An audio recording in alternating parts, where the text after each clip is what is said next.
much history. We're not going to make it easy for him, but I mean, we're not the type that's just going to take him out. Talk about overdue for a win. We were solid, slacking fast, You got to make things happen right now. And suddenly this championship is back on. 10 races down and 2 to go in the 2009 Rolex Sports Car Series, and the pressure is on. 6 Daytona prototype drivers from 3 different teams are covered by just 5 points. It's the closest road racing championship in the world right now, and none of the 3 title contenders have ever won here. It's a Wild West Grand Am shootout in Utah, here on Speed.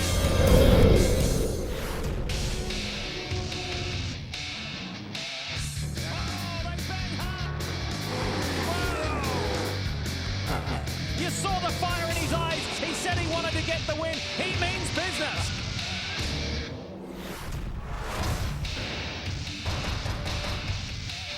We are less than half an hour outside downtown Salt Lake City. A beautiful day here today in Utah, in the high 80s. Very low humidity and just a light breeze makes it good for the fans to come out and enjoy sports car racing. And once again, this vast venue plays host to a critical round of the championship. This is the Utah 250, round 11 of the Grand Am Rolex Sports Car Series for 2009, as Speed welcomes you to this amazing place. Hi everyone, Lee Diffie along with Calvin Fish and Dorsey Schrader. Chris Neville and Brian Till are with us as well as always, and we are getting ready to go racing. There's a championship on the line. Just 2 rounds remaining. There's been 5 different winners this year, none better than the Gainsco duo of John Fogarty and Alex Gurney with 3 wins. That puts them atop the standings by just 5 points. We've got a tied situation between the Ganassi duo and the SunTrust boys. Penske are not done with yet either, but let's talk more about the familiar 99. Here's Brian. Well, you talk about the strength of that Gainsco team. John Fogarty on the pole yet again. But Alex Gurney, you guys seem to dodge a bullet in Montreal that a lot of other teams caught. You leave there with the points championship now with just 2 races to go. Is it take each race one at a time, or you kind of look at it almost like a mini chase for the championship?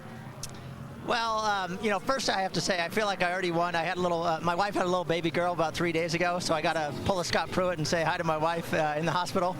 But anyway, yeah, we have to take each race one race at a time. We really feel good about this race. Obviously, we rolled off the truck really fast yesterday. John did a great job in qualifying. And I don't know, we'll see that the track conditions, change really quickly. It's a little bit hotter, and we're hoping we guessed right with the setup. We'll see. They certainly were strong in practice and qualifying, Chris. Brian, it was Fogarty and Gurney sharing the championship in 2007, Pruitt and Rojas in 2008, and at SunTrust, it was 2005 that Max Angelelli and Wayne Taylor got to share a championship, but not with Brian Frizzell. You and Brian, first year driving together, have had to develop a relationship and also go for a championship. Has that put you at a disadvantage? A little bit for sure. First half of the season is very, very difficult, especially the 24-hour. A new driver, new needs, and new thoughts and setup and the seat and everything.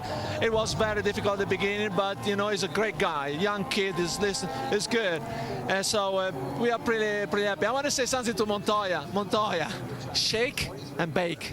First you shake and then you bake it. Brian. I don't even know how to respond to that one, Scott Pruitt. We talk about ups and downs at championships, and certainly you've been around long enough, you won enough of them to know that you do go up and down. Montreal was definitely a down for you guys. You fall out of the championship lead, but with 2 races left to go, how do you get the focus, and how do you make sure that Memo has the focus as well? We understand he's not feeling well today. He's not feeling very good. Hi to my family at home, and also congratulations to Alex and her new little girl. You just got to do it. I mean, the team's digging deep. We know that there's only 2 races left. We're 5 points back in the championship of the 99. We're tied with the 10. The Ganassi guys do a great job. We're happy to be out here. The car seems good. The Telmex car's been running really well.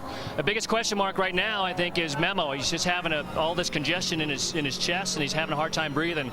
So he's going to dig deep and go a half hour, bring it to me, and we'll see what we can do. It's going to be a battle, just like it always is in Salt Lake City, Lee. We're looking forward to it, Brian. One interesting difference there on the race analysis, boys. Well, this has typically been an enduro of 9 hours or 1,000K, 2 hour 45-minute normal sprint format. Easy to tell the difference between a Daytona prototype, that's a pure-on race car, Grand Touring cars, GT cars, derived from street cars. You can tell the difference, you'll know right away. All right, they pack up. Coming off their season best result is the Verizon Porsche Penske team outside the front row. John Fogarty smashed everybody yesterday to the tune of 8/10 8/10 of a second. That's why the 99 Red Dragon starts on pole. And here we go for the very first time, a sprint race in Grand Am Rolex sports car competition here at Miller Motorsports Park. And look at this, Timo Bernard. The drag race is on. John Fogarty in the middle. Rojas looking racing. Rojas takes that third position away from Brian Frizzell. Here we see the GT start, that 70 Mazda out front from the pole. Nick Ham did it by 7/1000ths of a second. Look at Andrew Davis. It's a braking duel, and the Pontiac squeezes through on Joe Foster. And around there's a spinner. That's Jade Buford in the Racer's Edge Mazda. He did that yesterday in qualifying as well. He's on a steep learning curve, but enjoying his time in that car. Got a little bit to the outside of turn one there. It's dirty. There have been some races before this race was run. As we see up front right now, that's the lead in GT, and they're contesting it. Hard racetrack to pass on, boys. Well, this is one of the opportunities coming down in this Black Rock hairpin. Certainly Andrew Davis looking very racy here on this opening lap. The car rolled off the truck extremely quick, over a second faster than anyone else in the opening practice session here yesterday. We ride with Lee Keane. There's a championship on the line for the man from Charleston, South Carolina. He and Dirk Werner. And look at this. Lee's not going to just cruise and collect. They want to win a race and win the championship to boot with a round spare. He's putting the pressure on Davis on the outside here. Beautiful move there, Dorsey, but he's on the outside now for this double left-hander. That's the problem with this racetrack, is there's so many corners, 23 corners, and all those corners lead to another one. You have to have a complete side-by-side situation to get a pass done. It is warm today, guys, and Andrew Davis is going to really have to watch the tires on that 57 not to burn them off. Speaking of tires, talking to Sylvain Tremblay, they've got that extra splitter that was added this year. They really feel like, even though it slows them down a little bit in a straight line, here at Miller Motorsports Park in the thin air, it's going to help with downforce on the front end. That downforce is going to help those front tires live a little bit longer. They feel like they have a much better package than when they were here last year. Brian was talking about thin air just there. Of course, we're sitting here in 4,000-foot elevation, 4,200-foot elevation. You lose the air. There's not as much oxygen here, so the downforce on the car goes away. You have to load it up with more downforce to get the same equivalent amount of bite. You also lose power, Dorsey, but what that does do for you, it gives you better mileage. A lot of talk about guys pitting early and then being able to do it on one more stop, certainly in the Daytona prototype ranks. Speaking of DPs, up front, Fogarty and Timo Bernard are running away from Memo Rojas. They've opened up a sizable gap, second to third. The pressure's on in GT. Nick Hammer's handling that well, but it's John Fogarty with his ears back and running away as quick as he can. We talked about that rear tire temperature. Certainly the Porsche teams are worried. Also spoke to Dirk Werner this morning. He said, man, it's going to be hot here this afternoon. It's going to be greasy. We have to take care of those rear tires. But right now, Lee Keane is looking really racy here. They're going to be three abreast here in a moment. Boy, Lee Keane, you know, all they have to do with that car is have a really good finish here. They're going to probably clinch the championship. And he's putting it kind of in a risky situation this early in the race, in my estimation. 8/10 of a second between John Fogarty and Timo Bernard. Rojas is still in third. Brian Frizzell is fourth. Mark Wilkins fifth. David Donahue, Mark Patterson, Rob Finlay has pushed up. JC France has a little bit as well. And Mike Forrest and John Pugh. Well, this is like an engine dyno test down this front straightaway, Dorsey. No question about that. You're flat on the floor for a long time. It's 2/3 of a mile to be exact, all the way down to turn one. This is it for overall up front. Brian, go for it.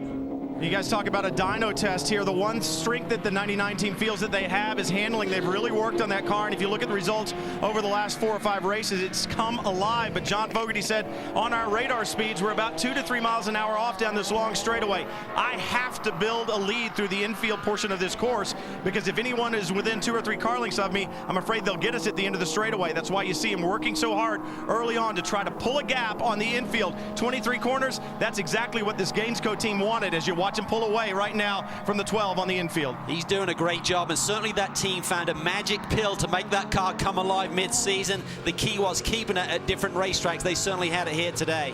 Brian Frizzell tried so desperately hard to get a pole yesterday. No poles for Wayne Taylor's SunTrust Racing Dallara this year. That's Memo Rojas up ahead for Ganassi in the Lexus Riley. Not well, as the boys told you earlier on, and it's going to be a tough half an hour. Remember, you have to do 30 minutes if you want to score championship points. You talked about that. Scott Pruitt said he's got chest congestion. Now we're up here at 4,000 feet. There's no oxygen.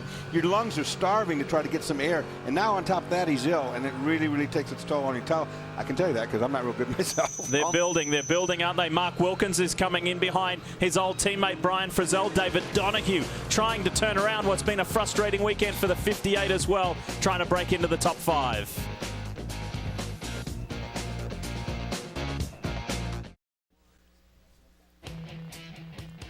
Speed Tonight's coverage of the Rolex Sports Car Series is presented on Speed by Rolex. A crown for every achievement. Brought to you in part by Pirelli. Power is nothing without control. And by X-Men Origins. Wolverine on Blu-ray and DVD today.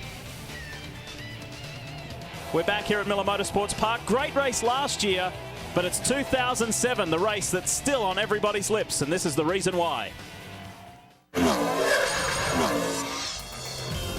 Two title contenders going at it hard right now. Fogarty has hit Pruitt. Something's wrong. There's a puncher there. Pruitt's got problems with his left rear, I believe. The 10 is off track, and it's another punctured tire, I think. Oh, it's on fire. Does he go for it on the inside? He touches it. He rubs him up. There is a drive-through penalty being handed down to Scott Pruitt for avoidable contact. What a moment for Alex Gurney and John Fogarty and Bob Stallings. Coming into this season winless, going out as champions in dramatic style. How about that one? Do you remember that? It seems every year we come here to Miller that it's the 99, the 01 and the 10 all fighting for the championship, and it's the same again in 2009. Welcome back. John Fogarty still steering the ship, so to speak, at the front of this field, but Timo Bernard is not letting him get away. Then look at the margin. It's huge. It's over 6 seconds back to the new third-place runner in Brian Frizzell. We climb aboard now with Rojas. Well, on that opening lap, guys, they were 2 seconds faster than Memo Rojas, and we now see that Rojas has dropped down to 4th position, so not having the best of days right now. And then on the second lap, Dorsey, Fogarty and Bernard still over a second faster than the rest of the pack. Fogarty's always been quick on cold tires, though. Yeah, those two cars are class of the field right now. I think Memo Rojas is in conservation mode. I mean, he can't breathe right now. He's really, the harder you race, the more you exert energy, and right now he needs to get that half hour out and get Scott Pruitt in that car. This is the car that's moved up to 3rd position. Car 10, Brian Frizzell behind the wheel of the SunTrust Dallara, and Chris Neville has more. Lee, I just wanted to clear up any confusion about that message that Angelelli had for Montoya there. That goes back to yesterday's pole-winning run by Montoya at Loudon. When he got out of the car, he tried to pull the old Ricky Bobby line. However, he got the bake then shake part of it mixed up. So that was Angelelli trying to tell him what the real quote is. And Angelelli said, hey, I'm a big Ricky Bobby fan, so if we can win this championship at Homestead, you better believe it. You might see me with my helmet and just my skivvies running around in pit lane celebrating. I'm thinking Angelelli in his underwear in pit lane. Not pretty. Wayne might want to take advantage of that as a sponsorship opportunity, guys.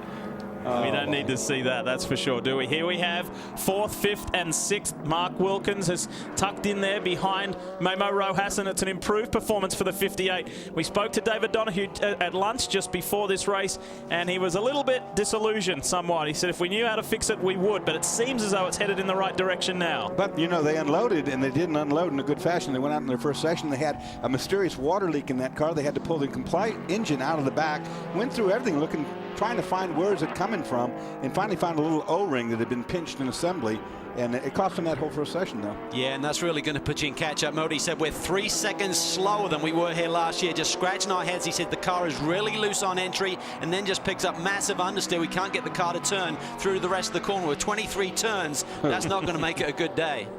Calvin, Brumos has really had a hard time over the years at this racetrack. Both David Donahue and Darren Law saying, you know what, we always seem to have engine problems at this racetrack, and they're always random, so it's not like we can really put our finger on something that the Porsche engine doesn't like with the altitude here. So those guys had problems with that water leak, you said. Also the 59, they had to pull the motor in that car because they saw something on the data that they didn't like. Darren Law yesterday didn't get any time in the car. The first time he was in the car was in practice this morning. Well, another thing that the elevation here does is it robs the radiator of oxygen as well. So the cars tend to run hot here where they wouldn't run hot for the rest of the year. You end up here at 4,200 feet, and all of a sudden you got water temperature problems. Mark Wilkins in the 61 reporting on the radio. The car pushing in and loose out, perhaps too close to the 01 in front of him. But right now they're telling him to just settle down, work the bars. They've got a long race to go. And already it seems like the handling beginning to be affected with the heat of the day here. Guys finally trying to get the handle on the car once they get settled down, making some sway bar adjustments from inside the cockpit. Well, sometimes when you got a big push, you got a lot of steering inputs. You go back to power, and that can cause you a flick oversteer on the exit of the corner. You had a look down the inside of Memo Rojas down in the hairpin. Thought better of it, but looking pretty racy right now. All right, let's change it up and go to GT. Nick Ham in the 70. Castrol Syntec Speed Source Mazda continues to lead the way. He's got a little bit more of a comfortable buffer now over Andrew Davis in the Stevenson Pontiac. they're headed for. They're trying to get their third win in the last 4 races. That blue, red and white machine right there sitting second. He's got the championship points leader right behind in Lee Keane. Joe Foster for Dempsey Racing doing a nice job in 4th. And Kelly Collins, last year's GT champion, the defending champion, is in the top 5. I was talking to Sylvain Tremblay this morning about his Mazda, and he said on full fuel load, when they start the race out, the car tends to want to have a lot of understeer or push because it's full of fuel right there. It's the heaviest capacity. As the fuel burns out, it starts to loosen up. Now, what Brian was talking about was making adjustments from the cockpit on the sway bars. So what you do, you start up with the sway bars at full soft, and as it starts to come away, you tighten up low as you go, or you dial your chassis to where you can get all the way through your fuel load with a more neutral car.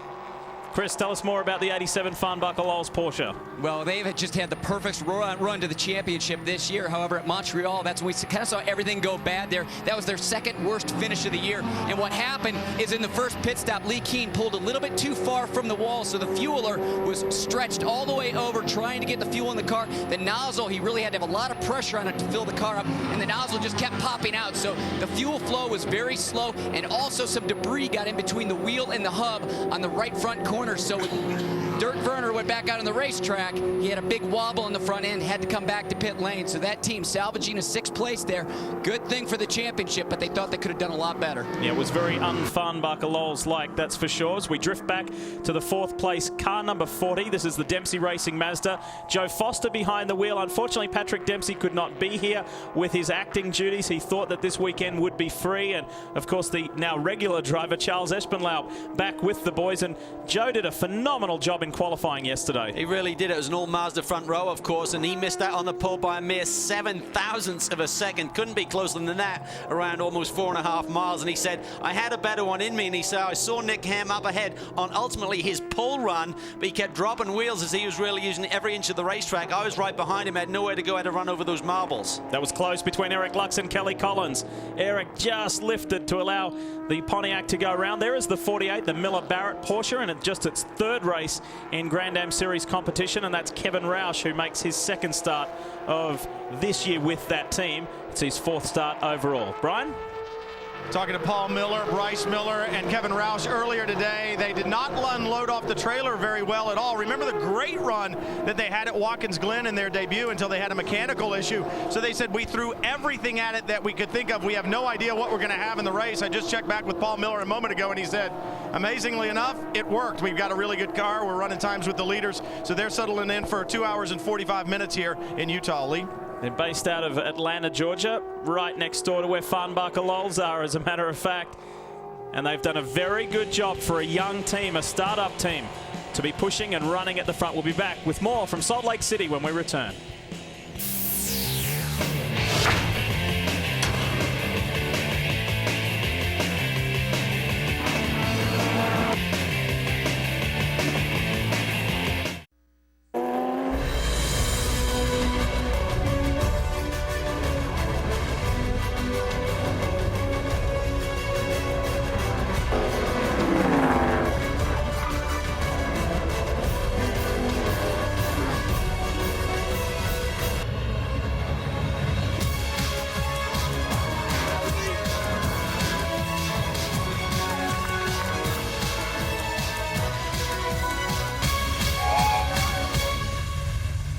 That's what they're racing for, not only to call themselves Grand Am champions, but the Championship of the Americas trophy. And if you like what you see there, you've only got 2 more opportunities to watch Grand Am this year. That's here today, and in 3 weeks' time, it will be the season finale as we head over to Florida for the Grand Prix of Miami at Homestead Miami Speedway. You can watch it live here on Speed on October 10, and that is from 1 p.m. Eastern. Hey, speaking of watching things on Speed, live tomorrow, join the gang for NASCAR Race Day, built by the Home Depot. You've got title contenders Tony Stewart and Greg Biffle live on the show. Wendy will get the real deal from Jimmy Johnson. That is, of course, right here on Speed at 11 Eastern live with race 1 of the chase for 2009. Let's talk more about this place, Dorse, with the Pirelli track map. Well, Miller Motorsports Park is the biggest racetrack out here.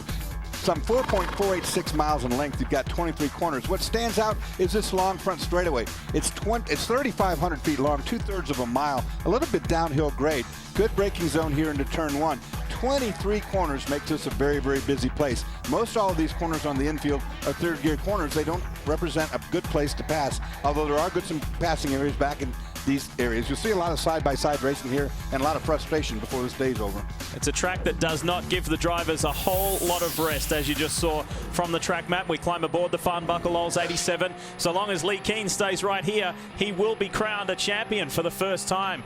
And I was talking with the lanky lad earlier today. He said, I've never won a championship ever in my life. He said, I played tennis at high school. I didn't even win in that.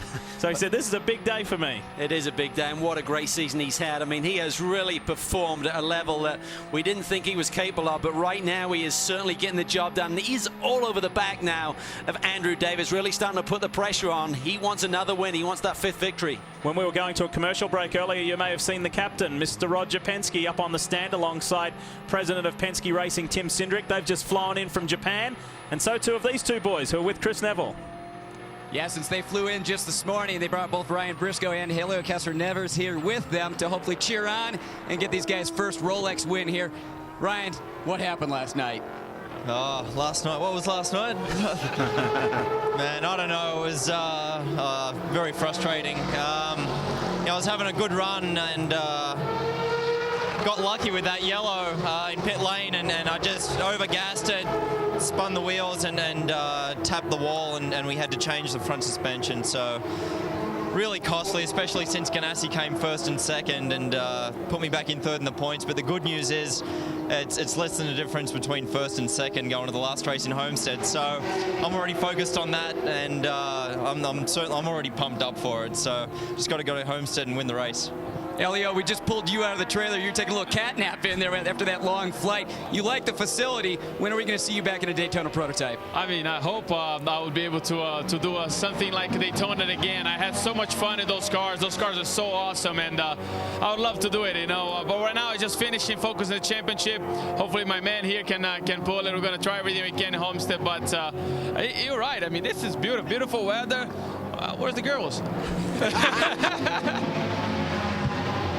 Great to have the boys here, and they literally have just stepped off the plane from Motegi. So we wish Ryan Briscoe well in that final round of the IndyCar Series. And how about the weekend that Ganassi's having? Hey, they get first and second in that IRL race last night. Montoya on the pole. Let's see what Scott Pruitt and Memo Rojas can do here. At the moment, they're back in fourth. This man here, Timo Bernhard, is having a wonderful run, sitting in behind John Fogarty. Fogarty's led every lap thus far and looking strong. These guys have been trading off fastest laps, still over a second clear of the rest of this field. Both of these cars really hooked up. Fogarty there a little bit wide on the entry of that corner. Timo looking for a way, just trying to figure out where is the weak link in this 99 car. I don't think there's too many around this place. And Dorse, instead of the normal frustrated kind of talk, and both Timo and Romain Dumas are very positive guys, but instead of that frustrated talk, Timo was very different today. He said, New Jersey Motorsports Park, Montreal, and here are the 3 times we've had a really great setup. I feel that we can win today if we've got something for this red 99. It's the right attitude to have. I mean, there's a lot of hunger in that team. They have to win a race, and they, you know, that's just unheard of for a team as good as that not to be able to pull off a win. So Timo and Romain, no question about it, they've been talking to each other. They're ready to win a race, and I think this is their opportunity right here. Chris? Lee, I was also talking to Timo earlier today and talking about the season that they've had, and he said, you know, it took us a while to figure out how to drive these cars. The Spider last year, you could just be all over the brakes in that car, trail braking all the way to the apex, and then you're just hard on the throttle, and you let the computer and the TC take care of everything on the way out. This car, so different. You really have to roll it into the corner off the brake pedal, and then obviously these cars do not have traction control, so you really got to work that throttle coming off. So it took them quite a few races this year just to figure out how to drive this car in comparison to what they were in last year. The other thing is they've been blisteringly fast in their pit stops this year. So if they can stay within a sniff of that 99, we've got a real race on our hands here at Miller Motorsports Park. Can the Penske boys be victorious today?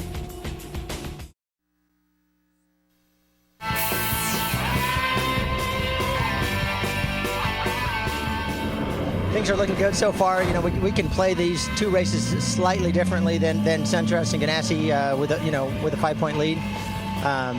Been a crazy year again. Just every race is an adventure, and you know, we get the same old, you know, just amazing, you know, Grand Am racing every single time. Hopefully we can stick it to them here these last 2. Midway through the season, we did feel like we made some gains with the car. That definitely gave us some confidence. but at the same time, everybody else is moving forward as well. So you never feel like we got this under control. The competition is too stiff in the Rolex series. The teams are too good. John Fogarty, Alex Gurney. They are the best duo at the moment as far as success in Grand Am racing, active participants that is. So they are the duo to beat in the championship. They come here with a 5-point lead, and they are the duo to beat right now because they lead this race. If you're familiar with Grand Am and our broadcast, you will be familiar with this. It is the Chip Foose Pirelli Edition Ford Flex giveaway, and another reminder to win this special edition Pirelli Edition Ford Flex designed by Chip Foose. All you have to do is, as you know, continue watching today's broadcast. You have to look for a special Pirelli code word, but it's so easy to get. Even my mate Calvin Fish could get it. And once you do, go to grandam.com/Foose, enter the prize word to be in with a chance of winning. The Penske car is in. Chris. Well, Timo Bernhard already exiting pit lane, but when he came in hot, guys, locked up the brakes, got a little bit too close to the wall, also slid through the pit box, so the team had to push him back before they can fill him up. They only changed the front tires on that car, so maybe Timo locked up the brakes out on the racetrack a little bit. I don't know if we saw anything about that, but also on the right front corner, since that corner was so close to the wall, difficult tire change there. I'll show you him coming into the pits. As Chris mentioned, he came in pretty hot, and this is what happened. You see the lockup right there. He had to get off the brakes twice. That made him a little long on the pit stop. They're going to have to push him back.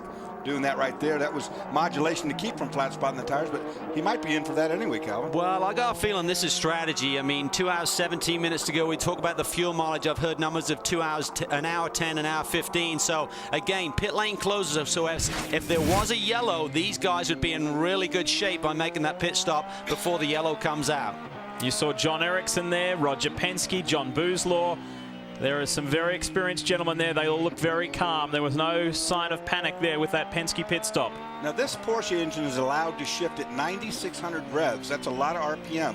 And so on your upshifts, if you miss an upshift or if you rev too far, there's a rev limiter that will catch that. But on a downshift, when you punch it down into the next lower gear, if you go in too soon, the rev limiter won't catch it. One thing I heard Timo doing earlier was putting downshifts in that to me sounded like we're zinging the motor up around the 10,000 RPM range, and that can do a lot of damage. Just saw the overall race leader go through some GT traffic. Incidentally, Nick Ham is still leading the GT class. And this could be another reason why the 12 car pitted. They may have recognized that the leaders would have kind of come up on this gaggle of cars, lose a lot of potential lap time. So this could be another reason for that strategy call.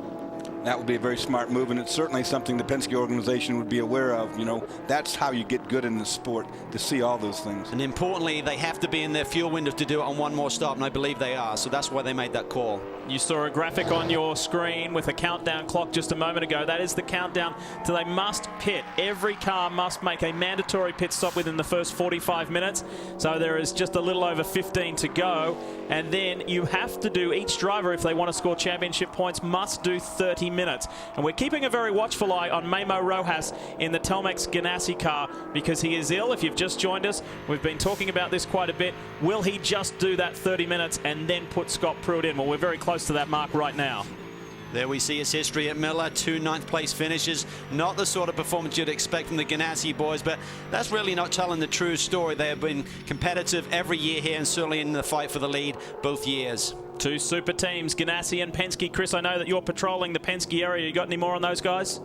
Yeah, Lee, went and checked with John Ericsson about that pit stop, and he said we were getting close to our fuel window, so they were within the range. But the reason they did come to pit lane is because Timo did have lockup on the racetrack, and they learned their lesson back at Watkins Glen in August when they had that blowout. They said, you know what, we don't want to play around with that. That's why we brought him to pit lane, so they were a little bit early on that stop. But when you lock up these front tires, the tire gets square on the bottom. Then you have to brake these many times around this Miller Motorsports Park. Every time you get to that flat spot of the tire, it stops there again, takes away a little bit more rubber. Sooner or later, you run out of rubber, boom, you run out of tire, and that's what happened to him. Remember, we saw those highlights from 2007. We saw all of the 3 lead cars have tire issues. That, yes, a long lap, 4.5 miles is not just a mile or two to get back to pit lane. That will cost you dearly. Speaking of tires, Pirelli conducted another tire test recently since Montreal at Homestead Miami Speedway, where 2 Daytona prototypes and 2 GT cars got to go. It was the Ganassi and SunTrust teams tested the 2010 spec tire with some good feedback. good wear characteristics is some of the feedback from the guys. So we'll know more about that when we arrive at the Rolex 24 next year. Looking forward to it, but we're not done yet with the 2009 season. Stick around.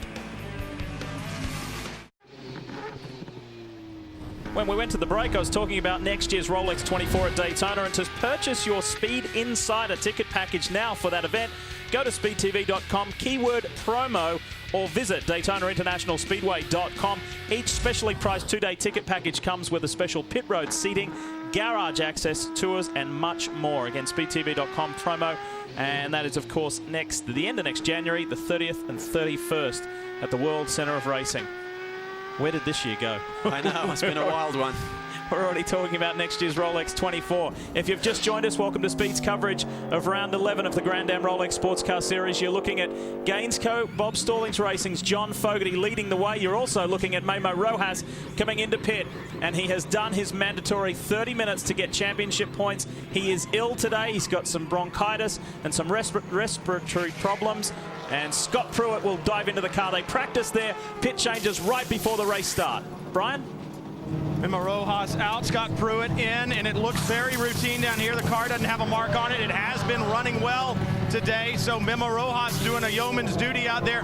Not feeling well is difficult at best and under the best of times, but here in this thin air, very difficult. Pruitt already away. Chris?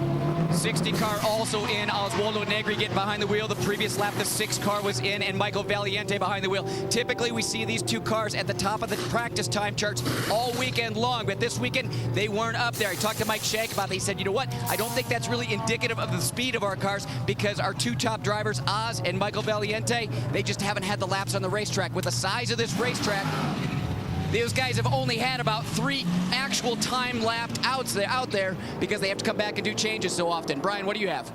Joe Foster just on pit road in the 40, a little bit long stop, had problems with the fuel probe on a couple of laps, but he got that, or for a couple of seconds, got that taken care of and back underway. This team really having a good performance this weekend, guys. They're doing a double stint here, I believe, with Joe. I think Joe stayed in. Brian, you may be able to confirm that, but the Shank boys, what a record they have here at Miller Motorsports Park. 2 victories in the last 3 years, certainly sensational stuff, and they got Oz, Michael Valiente now in the cars, Dorsey. They're on the lead lap, and they got fast cars underneath them. Yeah, now we'll see what they have, because what Chris was talking about is certainly true in a long racetrack, 4.5 miles. You go out there, you do 2 laps, you get a feel for your car, you come in, try to make a change. They make that change, you know, you go out, you do 2 laps, do that one, the session's over, you're done.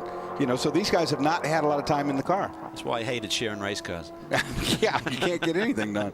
All right, let's paint the picture overall. It's John Fogarty with a 10-second lead over Brian Frizzell in second. We ride on board here with Kelly Collins. He's currently 5th in GT at the moment. That's Eric Lux immediately ahead in the second Farnbacher Lowe's car, rejoined by his regular, or we should say semi-regular co-driver, Wolf Hensler.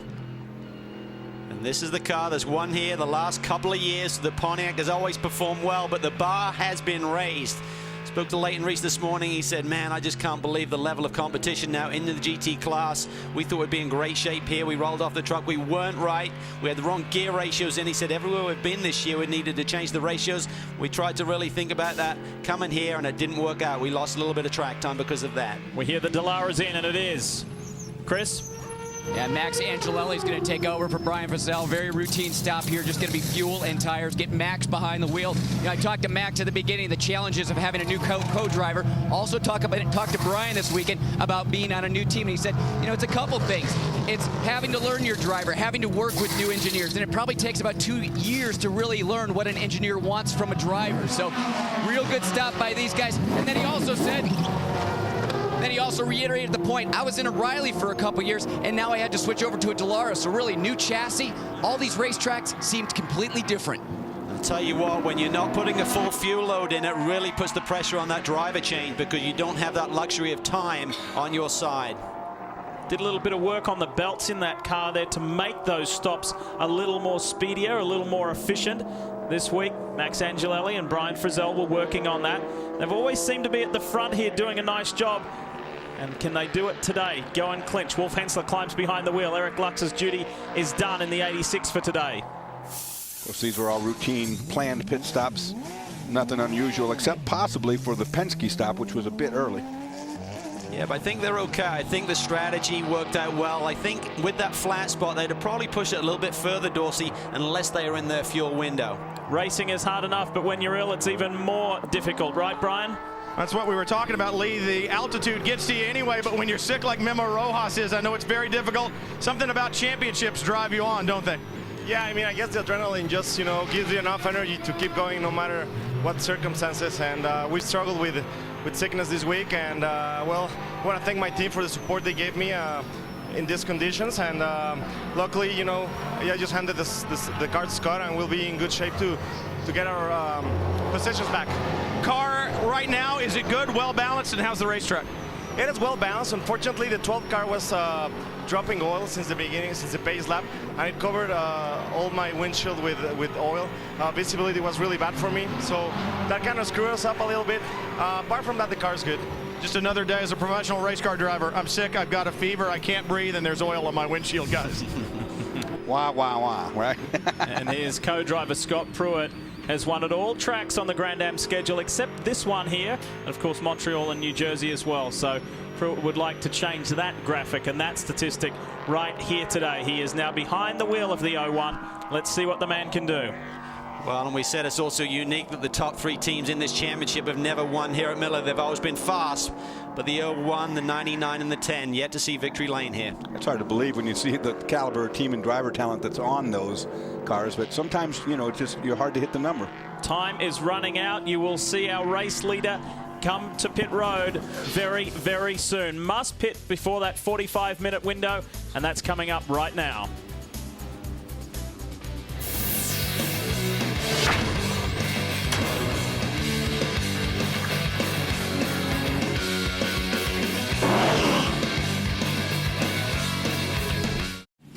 We're back at Miller Motorsports Park, and the overall race leader is in. John Fogarty, what a start. Has not been headed, led every lap. Brian? Spectacular job of driving. They did exactly what they said they needed to do. Get to turn 1 first and get this car to really work through the infield. That's where they have the advantage, and that's what they have used. Alex Gurney now back on track, and what a job by John Fogarty in these opening laps. And here comes Timo Bernard along this 3,500-foot long straight and takes that position away from the Red Dragon. And he's got warm tires. He's going to be able to open the gap right now because the 99, you see it right there pushing off the outside. No grip on those cold tires. Yeah, the 99 car's going to struggle here to really get some rhythm and get some tire temp and get some tire pressure into that 99 car. So the 12 car, beautiful strategy there. We talked about the 99 car getting hung up in traffic a little bit. Maybe that was the difference. We're cycling through the stops. We're cycling through driver changes. Brian Frizzell opened up for the SunTrust Racing team. Let's hear from him right now. Yeah, and he's had a chance to cool off. Brian, you got to be behind the 12 and the 99 as they were checking out there. Is the 10 car going to have anything for them later in this race? I think so. I mean, I was struggling a lot with oversteer, and no one's better in this business than driving with an oversteer car than Max. I mean, the guy's amazing when it's loose. So I think he'll have something for him, but they definitely are strong right now. With the car so loose, did you make any changes? Yeah, I made some bar adjustments, went full soft on the rear and stiffened up the front. But, you know, the car's good. It's just we just got to have a smart race, you know, and be there at the end. Brian? Well, right here on the back of John Fogarty's suit, it says 2007 champions. He turns around, you'd like to be 2009 champions as well. What a great job on that first stint. You and I talked earlier, you said we've got to get it done on the infield. That seems like what you had the advantage. Alex going to be able to keep that advantage out there. I think so. You know, the 12 guys kind of pulled something. They to avoid getting caught in GT traffic, they stopped a little bit early, and that put us P2 right now. But car's definitely working well in the infield. Hit everybody watching and bend. And that's good. You know, we have enough of a gap by the time we get on the straightaway that we're pretty comfortable. So car's working well. You know, the guys here at the Gainesco team did a great job again, kind of guesstimating what the conditions would be like this afternoon. And, you know, the track's continually changing, and I think it might come to us even more. Well, we talked about straight line speed. If you have to go up against anybody out there with straight line speed, is the 12 one of those cars that you feel you're a little more competitive with? Us and the 12 are right there together. We feel very evenly matched on the straightaways with those guys, so that'd be a good fight. Hopefully those other guys don't make up the ground because we don't want to have to try to hold them off. It's definitely going to be a good fight, Lee. Well, another difference between those two pit stops, of course, was there was more space in the tank for the 99 to get more fuel in, so that would have been a little bit lengthier stop there. But consequently, on the next stop, the 12 car will take a little bit longer, so maybe it'll be a role reversal there when they make their second stop today. But it was interesting that John Fogarty and the Gainesco guys had already assessed that you were right, Calvin, that they looked at that traffic situation come up ahead. The Penske guys say, hey, we're going to catch that GT traffic, and they pitted first. So they're sitting there right now going, okay, we're not going to make that mistake again. That's right. You never stop learning in this game. Think about championship implications, championship positions. With the 99 running second, with a 5-point championship lead coming into this 11th round, he's at 1 position ahead. The car is 1 position ahead of the 10 of Max Angelelli. Scott Pruitt is 2 positions further back in 5th overall. So the championship leader has the championship high ground in this race as we speak. So it's going to plan so far for the Gainesco Bob Stallings racing team. Points as of now, they would edge out another 2, and the Ganassi guys would drop. So that's as of now, but we have got a long way to go in this race. Just under 2 hours remaining. Now, another thing you can say about this racetrack, because of the way they built it out here in the desert, is there's really, if you look at it, very little things to hit if you do go off the road. Because of that, caution flags here, you just don't get very many cautions. So you have to plan your race strategy around not getting bunched back up. You have to really think about that. We've got a Farnbacher Lowell's car in a garage area. Which one is it, Chris? Luckily, it's not the championship leading car right now. That car's still out on the racetrack, but the 86 car in the garage, the team going to try and get it fixed. Problem is, Wolf Hensler couldn't get from 4th to 5th gear. So the car up in the air right now. They're going to take a look at that transmission, see if they can figure out what the problem is and try and get them back out on the racetrack. But with this short 2-hour, 45-minute format, obviously their day looking for a victory is done. Steve Cosgrove and his men will go to work. That's what they do best. Will they be able to get that problem resolved fast enough? That's the problem that lies ahead. We'll be back.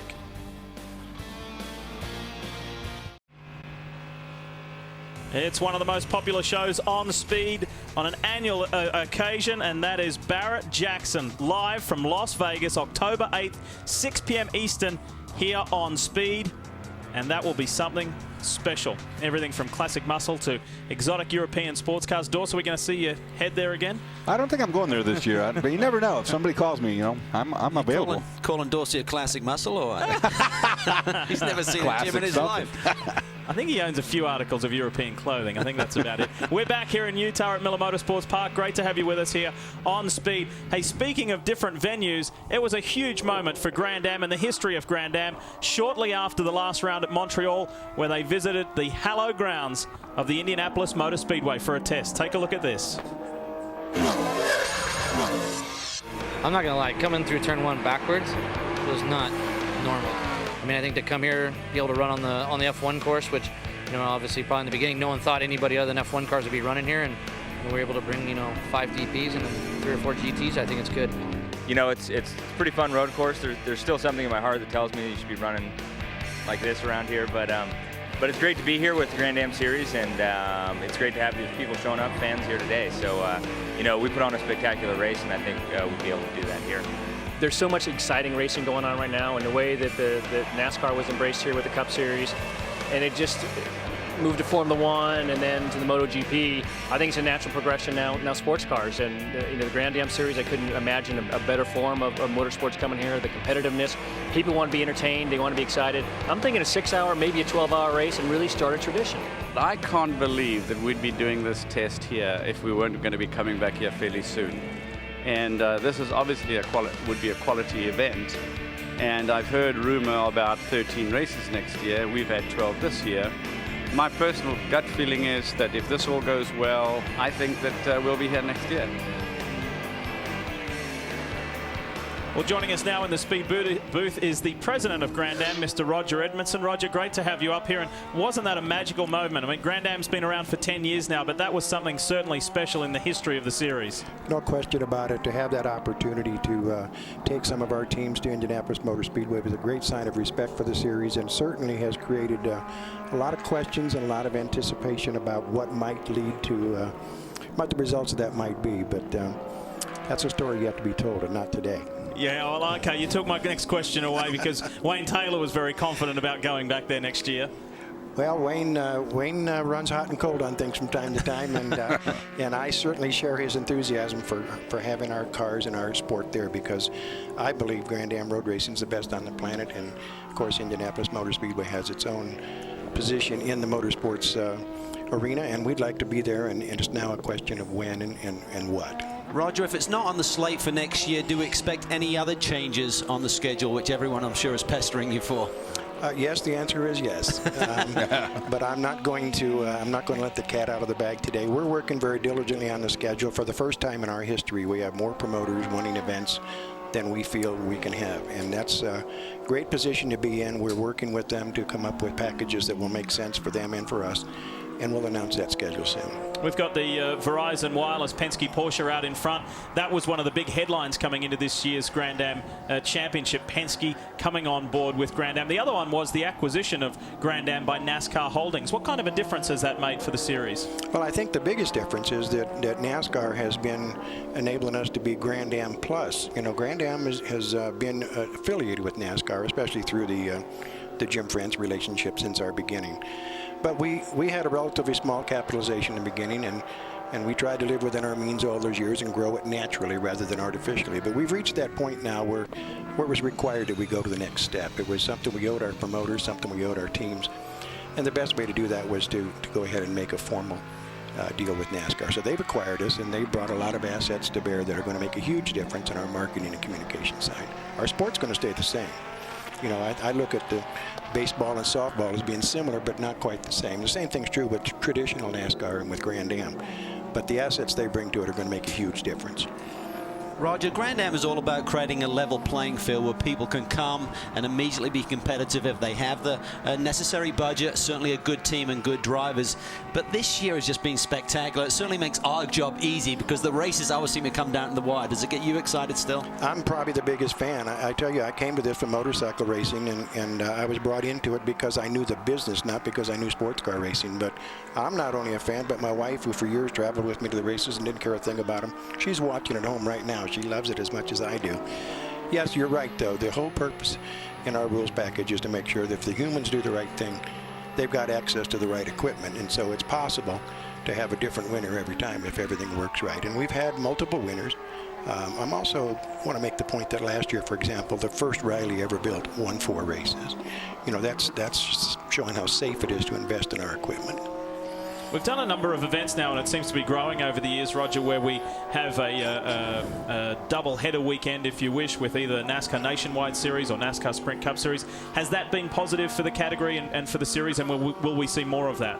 I don't know that we'll see more of it in terms of more volume. We'll certainly see more events where we pair up with other sanctioning bodies, and I think that's something we need to do. Sports car racing has never caught on in this country the way stock car racing did. And so for us to have a way to grow the sport, the easiest people to convert into fans are those who already like motorsports. And so by going to run with more established programs that have a large spectator audience, we get exposure to people who otherwise might not come and see us. So looking right now at the battle for first and second in GT, let's talk about GT for a minute. The manufacturers, from what we hear, rumor mill is that there's a lot of manufacturers not here right now that would like to come in here in the next year or so, or by 2011. There have been a lot of inquiries, and we're working with them to try to make sure that when they do come in, they have an opportunity to be competitive right away. You know, it is interesting. We have so many configurations of engines and front and rear-wheel drive cars and so forth on the street that it requires that my team kind of be able to balance not apples and oranges, but kumquats and grapefruit too. And so it's important, I think, that we work closely with those manufacturers to make sure when they come, they're competitive. Roger, it's tough economic times right now for everyone.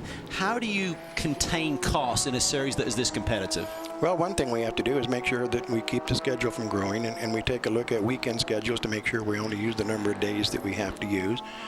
We try to make sure that any changes we make to the equipment are either going to sell more tickets or increase the safety, and they're not just changes that the mechanics want to see.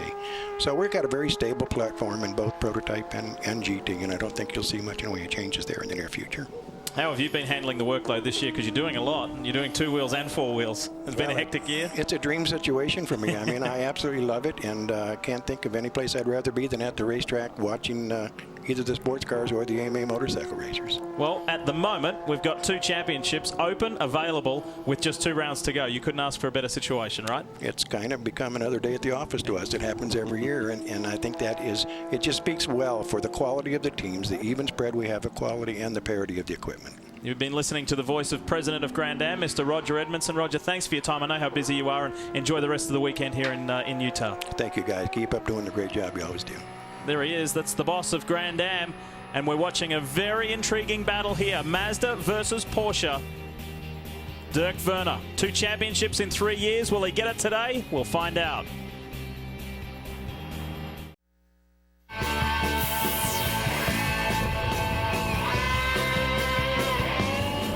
There's better drivers.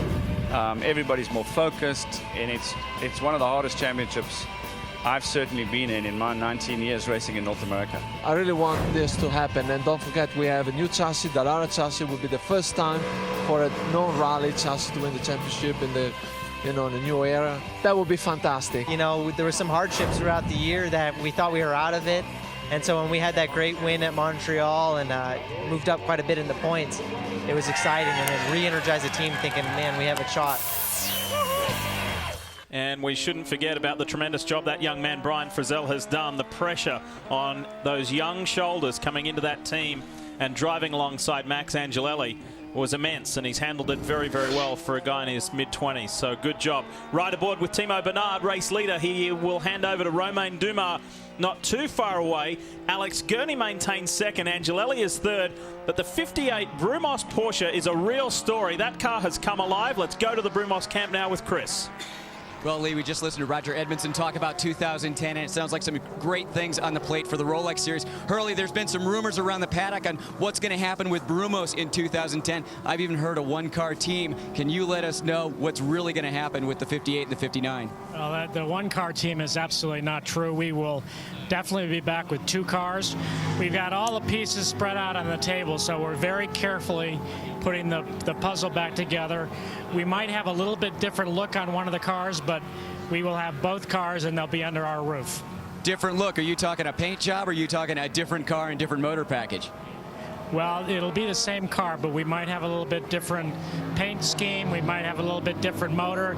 I mean, there's a lot of different scenarios that are coming. It's all going to be Porsche, but it might be a couple more cylinders in there. So we'll see, and we're going to be doing some testing. We'll make some comparisons and then make the decision after the testing is done. But one car will definitely be all Porsche, it'll be 6-cylinder, and it'll be in the traditional Brumos colors. Same 4 drivers? Yeah, same drivers. We're going to do, of course, for the 24-hour race, we'll have 4, if not 5 cars, 5 drivers per car. So we'll have a cast of thousands for Daytona, but it'll be a good effort. Well, good to see that things aren't going to be changing too much at Brumos. And listening to the radio traffic between the Brumos car and then also Max Angelelli to the 10 car. It sounds like Max is struggling a bit right now with the handling. So we listened to Brian Frizzell saying that the car was a bit loose. It sounds like Max Angelelli doesn't really like the way it is handling either. So in the next pit stop, we're really going to have to see, are they going to make some changes to that car and make it work a little bit better for Max? How did you like that? Pruitt on Donahue.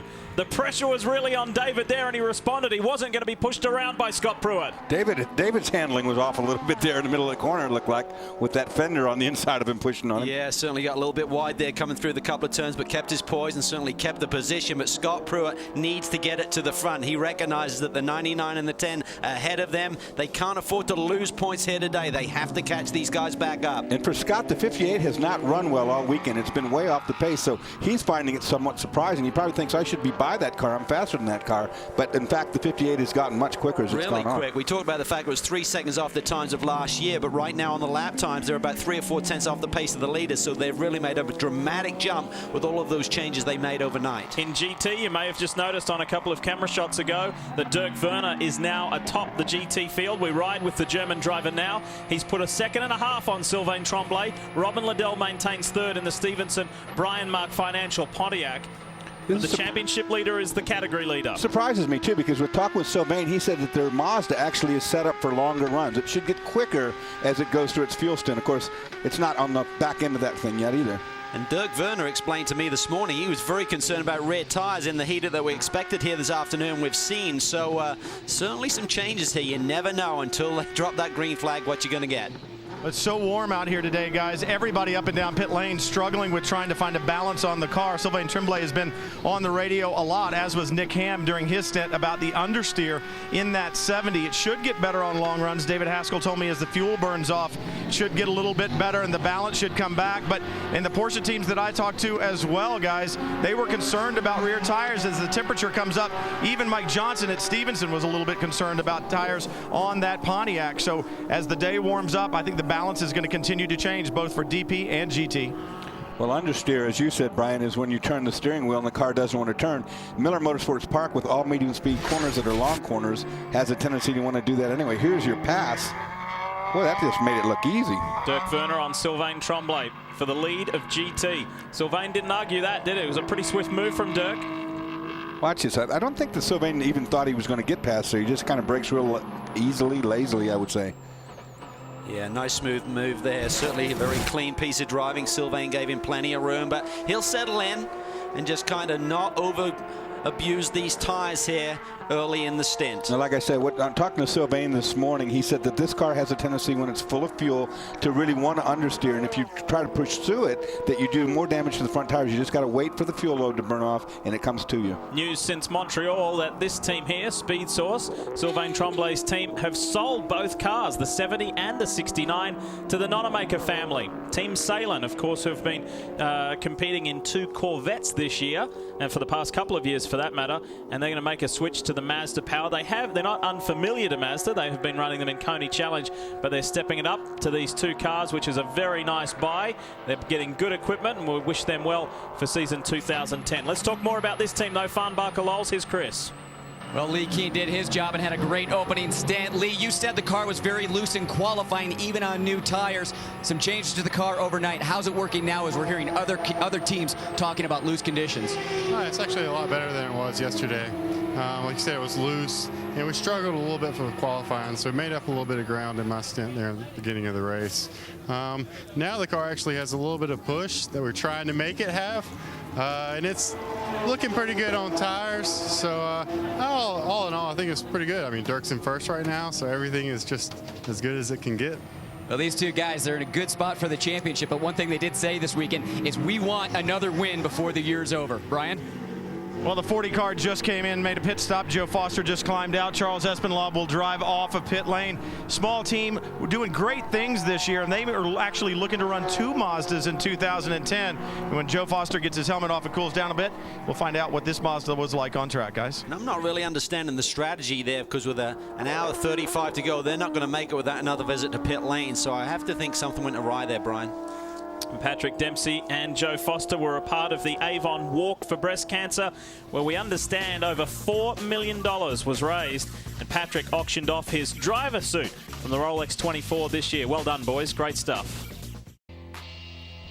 Another reminder for you about the Chip Foose Pirelli Edition Ford Flex giveaway. To win this nice little car designed by Chip Foose, all you have to do is continue watching today. Remember that code word. Look for it, and then go to the website that's on your screen there, grand-am.com/Foose, and enter the prize word. Have you got it this week, Cal? I think I do, but I tell you, you always want one of those big SUVs, right? I think that car's small enough for your little legs. You could even get in there. As long as you have a small dog like you've got. Thanks, Dawes. All right. Easy. He's just a puppy. We're back, and it's a great battle at the front. Penske versus Gainsco. This is good. Timo Bernard has had a very strong run, and we continually ask that question like we've been doing for many, many rounds now. Is this the day? Even the guys, the crew guys at Penske, they say, we hope it is, we think it is.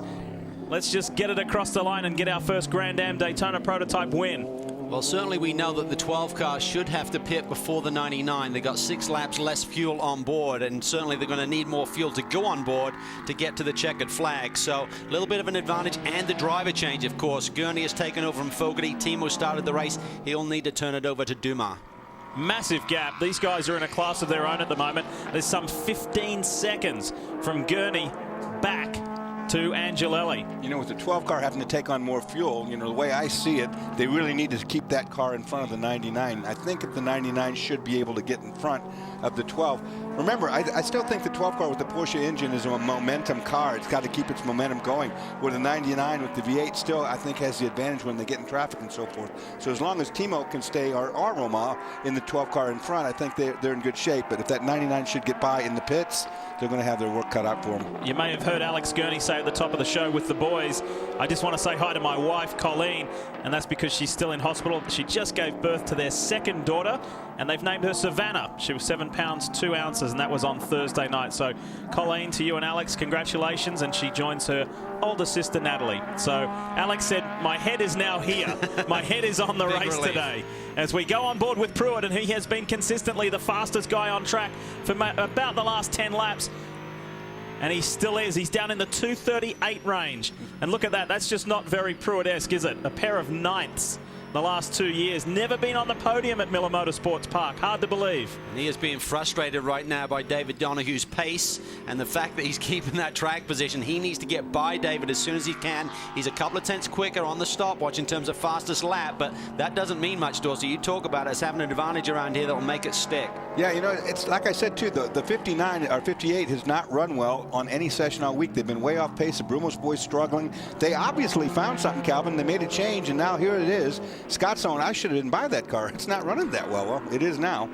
Now, Dorsey, being a Trans Am champion, a Trans Am legend, you will remember back in the late 60s when Penske Racing won the Trans Am championship with that Sunoco Camaro.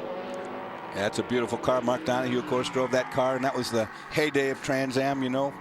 And, of course, that is getting resurrected, I should say. It's coming back. If you'd like to look at that Sunoco Camaro, the way it looked back then, well, take a look at what it's going to look like in the future. That's right. Not too distant future. Coming back with David Donohue and Jeff Bucknam. Of course, Ronnie Bucknam was Mark Donohue's teammate. And we look forward to that. It's going to be at the VIR 4-hour in the Grand Am Coney Challenge Series. And Calvin and I spoke to David Donohue about it today, and he said, look, there's been tremendous build-up. I'm excited about it, and we look forward to it. It's kind of pretty cool that the two kids of the guys who drove it back in the 60s are going to get their chance. Pruitt's got a chance too. Well, David being very defensive there, down into the hairpin. He took away the inside line. Pruitt just threw it down the outside, Dorsey, but nowhere to go. Scott's going to get a bit aggravated here in a minute. You know, he knows he has to get by David, and he's going to start pushing on the back of him here in a minute if that keeps going on, that defensive driving. Do I need to remind you too about VIR? No. You don't. But one thing, it's a difficult situation. I mean, David Donohue is out there to win this race, do the best job he can for the Brumos Porsche team, but these boys have a championship on the line, and I'm sure that's what's going through Scott Pruitt's head. Listen, mate, I've got my two championship contenders up in front of you. I need to get by and catch those guys up, but for David and the whole Brumos team, they're running their own race. Brian, thoughts on Pruitt? Well, Scott not driving the car that he wants to right now. A lot of understeer. They made a wicker change on the rear wing on that first stop and went to a smaller wicker to try to get rid of some of the downforce in the back. But I just talked to Timmy Keene a few minutes ago. He said it's still got a big push in it. We're going to have to go smaller on our next stop, try to get rid of some of this aero grip in the back end. Chris? Well, Brian, I've had a chance to listen to Max Angelelli for a little while, and it looks like he's finally pulled out a little distance on David Donohue, since Donohue has Pruitt all over him. But Wayne, are you guys going to be able to tune the 10 car back in? Because Max doesn't sound like he's really happy with it right now. Well, it doesn't sound to me that Scott's very happy either. We've been monitoring Scott. Sounds like he's got a similar issue to us. But, you know, when Max is in clean air, he's running as quick as the leaders. And it's a long way. Pretty boring race at the moment. Well, we've got a full course caution now, so I think it's going to get a little bit more exciting. 28 laps, and we finally see a caution. There were 5 cautions last year, but that, of course, was the 7-hour race. It's not really relevant. This is the first 2 3/4-hour race, and we hear there is debris on the track, and this is the first full course yellow, and that will see that a massive gap evaporate between second and third, between Gurney and Angelelli. That will not please Alex too much, and the pressure will come back on the Penske boys big time. We'll be back.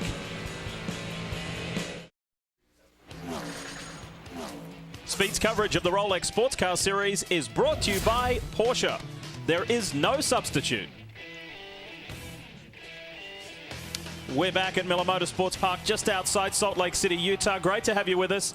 And we need to update you about the Sunoco Driver Challenge. This is something special. Very first year for this. And as it says there, quite simply, the winner of this challenge, the Sunoco Driver Challenge, will get a place in a Daytona prototype at next year's Rolex 24 at Daytona. It's a well worthwhile prize and competition. There are the 4 series competing over in the UK. Cal, who's leading the way this week? Well, certainly things very tight, and this is an average score, don't forget, that we're seeing here. So the lead that Rob Garofalo has right now is not just 5.75 points, that's an average score, and the season is winding down over there, so it's going to be very hard for those guys right behind him, Johnston and Ricciardo, to really catch him up, I believe. He's looking in good shape. And if a British driver wins that, no doubt we'll hear all about it. Oh, God, there's not any Aussies over there. There are. Daniel Ricciardo's an Aussie. And Alan Simonson. Leaves me out, doesn't it? Well, we've got a Penske car out in front right now at the hands of Timo Bernard. Take a look at this as an overview of their wins in sports cars. None better than when they ran Trans Am. We were talking about that just a little while ago. But have a look at the highlighted Grand Am in yellow. They're still winless in Daytona prototype racing. 3 of those wins, I think, came here at Miller, so they've certainly been dominant here in the past in other sports car series. Can they get their first Rolex victory here today? We will see. We will see. So far, so good. It's probably the best race that they've put together. John Ericsson just on the low side there. Roger Penske up and Tim Cindric in the background. You know, I was talking about that Penske Camaro, the old one that Mark Donohue drove, and we were talking about a new one that, of course, his son is going to drive. And there the car sits in the shop. That's up at Riley Technologies in Mooresville in North Carolina. And that's what Jeff Bucknam and David Donohue will drive at the VIR 4-hour. And there has been a lot of inquiries about those cars for the Coney Challenge next year. And it's a good-looking race car. It's a tough-looking race car. Doesn't it, though? I mean, that gets me back in the mode again. You see those kind of cars. Well, we've got just over an hour and 21 minutes to go. It's going to be very tight if it was green flag racing for these guys to make it, but we've got a couple of laps yet under the safety car procedures, and we now see Timo Bernard peel off, so he's going to be making a driver change. Gurney should have an advantage here. He will not need to put as much fuel in. There you see him right under the gearbox there, so can the 99 leapfrog the Penske boys in pit lane? Chris? Cal, you talked about the driver change on the 12 car, also the 58 car. Darren Law is going to have to get behind the wheel there. So all of our leaders coming in, those 2 cars going to have to focus on tires, fuel, and driver change. This team here, everything looking good so far. Waiting for Romain Dumas to get behind the wheel. Timo Bernard did a much better job of hitting the box this time, didn't have to roll the car back. So everything good going on with this pit stop here. 58 already down, not away yet, still trying to get Darren Law behind the wheel. 12 car, tires done, fuel done, a little bit long on the driver change. Brian, and the 12 car stalls. 99 out first in front of the 10, then the 01. I watched the 01 team, 4 tires and fuel and a wicker change in the back, and the 12 team comes out first, second, third, fourth in line onto the racetrack. So from first to fourth for the Penske crew, 99 back in front. And on pit road, the 58 was forced to yield from Oz Negri. Oz Negri squeezed them in the lane, and he comes out in front. Good stop too from the 61. So it's on. And if you want someone in the middle of a fight, there's no one better to have than Romain Dumas. The diminutive Frenchman really fires up when the pressure is on. But look who you have at the top right now. 1, 2, 3. The 99, the 10, and the 01, just as they sit in the championship, they now line up one behind the other. And for the Penske car to have to take on more fuel, which made it a little bit longer pit stop, that was catastrophic. Coming out in 4th against those cars on this racetrack, where track position means everything. It's hard to pass here.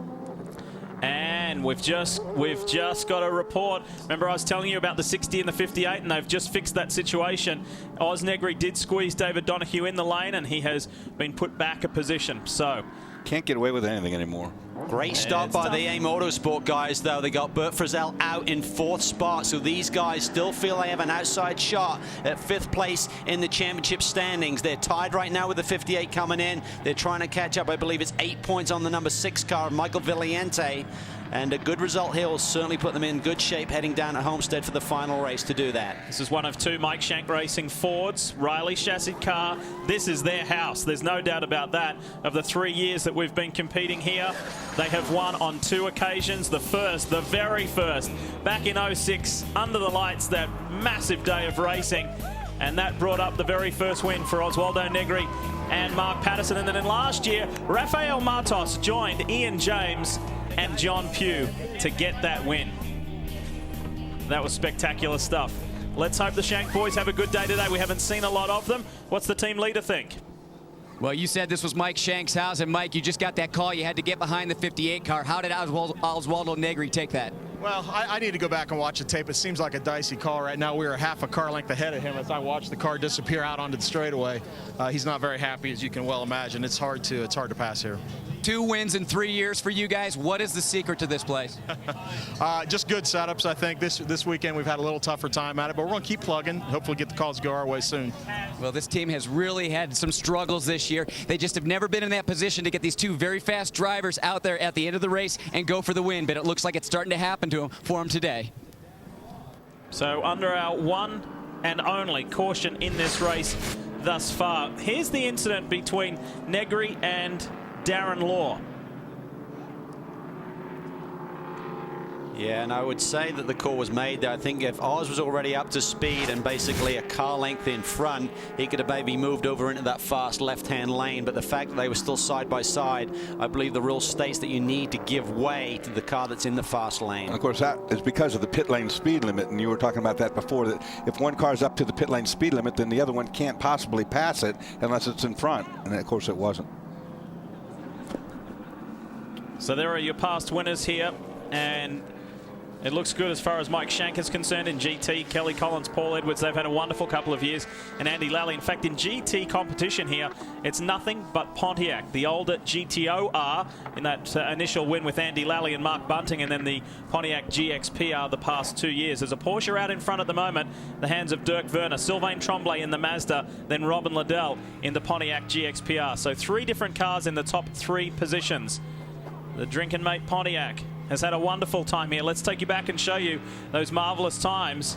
And of course, it capped with a championship last year, but this is back in 07, coming down to the crunch right at the end of the race, and it literally was a crunch. After 9 hours, that's pretty wild, but Paul Edwards brought it across the line, got that victory. And last year, on the way to the championship, boy oh boy, what a day, dominant. And that was it. See, normally when we come here to Miller Motorsports Park, we are crowning champions. We may very well just do that here today as well with this 87. Well, we got lots of action as all the GT traffic hits pit lane. We got the 32, the 66, also the 87 right here. Dirk Werner hits the mark this time. Looks like it's going to be a very easy pit stop for the crew. They got plenty of room to work both right side and left side, getting all the fuel in the car. They think they can make it the distance. Brian, what do you have down at your end?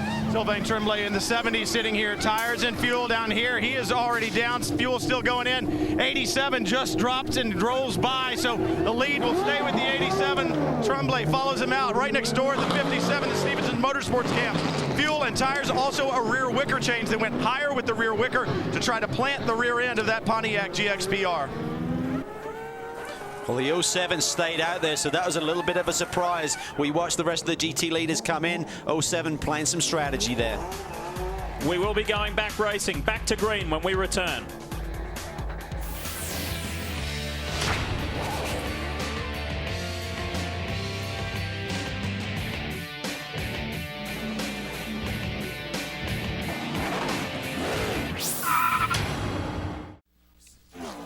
Welcome back, everyone. You know, when Larry Miller built this fantastic facility, this huge racetrack, he also included his own personal museum. And as you can tell from these pictures, Larry was very much a Ford man.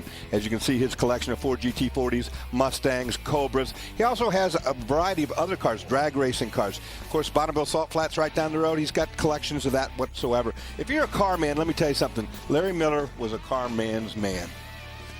What a museum he has. Come and see it. And there he is, the late Larry Miller. Unfortunately, he passed away earlier this year in February, and our thoughts and condolences with the family. However, this is the legacy that he leaves. One of the most wonderful racing facilities that you will ever visit. A monstrous 4.5-mile track, multi-purpose, and then the paddock area and just the general facilities are nothing but first class. There's lots going on strategy-wise. Let's tell you more about it. Chris? Well, guys, it looks like the initial group of GT cars that came in got their strategy a bit wrong there because they could have gotten waved by the pace car out on the racetrack. We saw the 66 and the 07 staying out on the racetrack. We thought that was a miscue, but those two teams realized they were going to get the wave by. Both those cars have come to pit lane, fuel and tires, they're back out there. When they catch up to the back of the pack, they're going to have 9/10 of a lap lead on the rest of the GT field.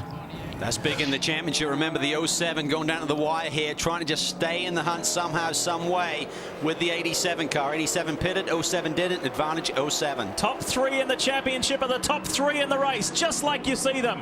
Alex Gurney takes the restart green with a clear track ahead. Max Angelelli, Scott Pruitt, the regular combatants, all at the front where we want them to be.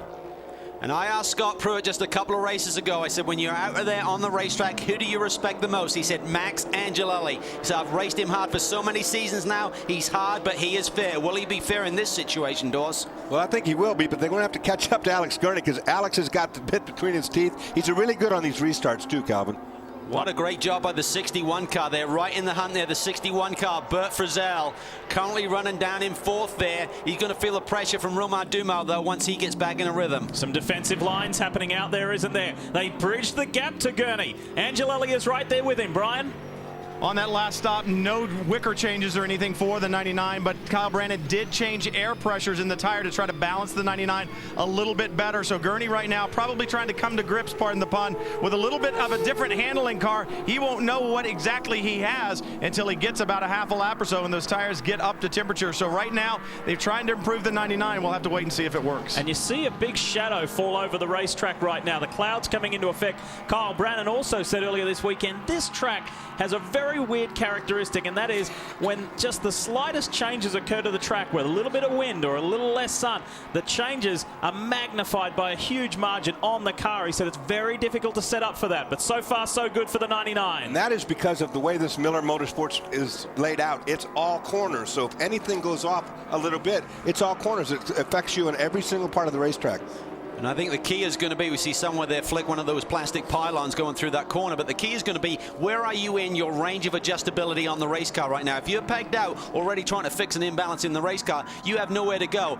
Maybe one of these guys is right in the sweet spot where they can go in either direction and really chase the track down. And we talk about how hard it is to pass this racetrack. The one and only way you can get that done is by some sort of demonic braking. And if there's a demon on the brake pedal out there, we know who it is. It's Max Angelelli. He makes all of his speed with that brake pedal.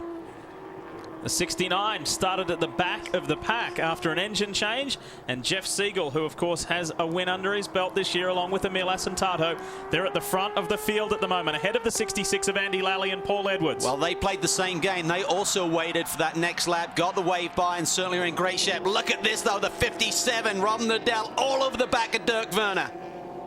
I asked Robin Liddell earlier this weekend about that spectacular slide at Montreal. Remember when he was drifting?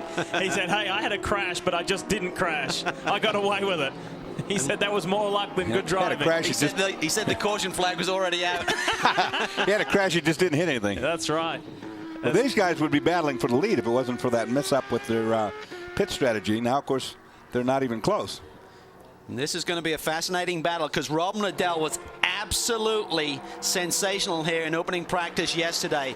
A full second and a half clear of the rest of the GT field, albeit on fresh rubber. They're warning Dirk Werner that he is allowed to move the car one time and one time early, which is what's basically blocking. You can move one defensive move, but if you move a second time to a result of the other car trying to pass you, then it's going to be deemed a block. Second car in shot, the Stevenson Pontiac, the man who carries qualifying and starting duties is Andrew Davis. Let's hear from him.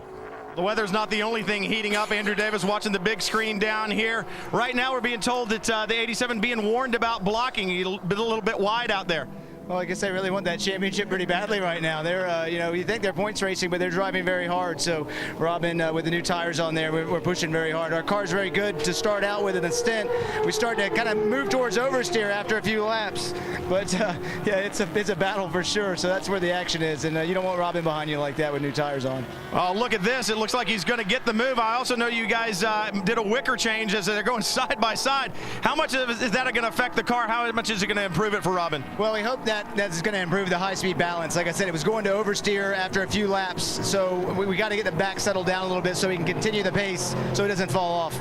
New tires, that bigger rear wicker, and it looks like he's got a car underneath him right now, guys. And the deal is that if the 87 finished ahead of the 07 Pontiac, then that was the end of the championship right here, right now, today. However, the 07 Drinking Mate Pontiac is now ahead of the 87. So therefore, its championship still alive with 1 hour and 7 minutes remaining in this race. We need to take you back just a few moments ago to show you something pretty spectacular in the Daytona prototype ranks. Bert Frizzell trying a move on Scott Pruitt here. This is the battle for third position. Remember, Scott Pruitt trying to get in this championship chase, and look at that. Bert was pretty kind there. He did everything he could to avoid contact, Dorsey. Another look at it right here. And I don't know if Scott knew he was there, if he didn't, but he pinches him over, and you can see now Bert with two of the tires in the grass. A great save. I think Scott knew he was there by his line into that corner. He'd normally be on the right side of the track. That was the corner where Pruitt and Fogarty came together. That's where the fireworks started 12 months ago. Plenty of fireworks going on here. Werner relentless. He has not allowed Robin Liddell a passage through. In GT, it's still Jeff Siegel, Andy Lally, Paul Edwards. Mazda, Porsche, Pontiac.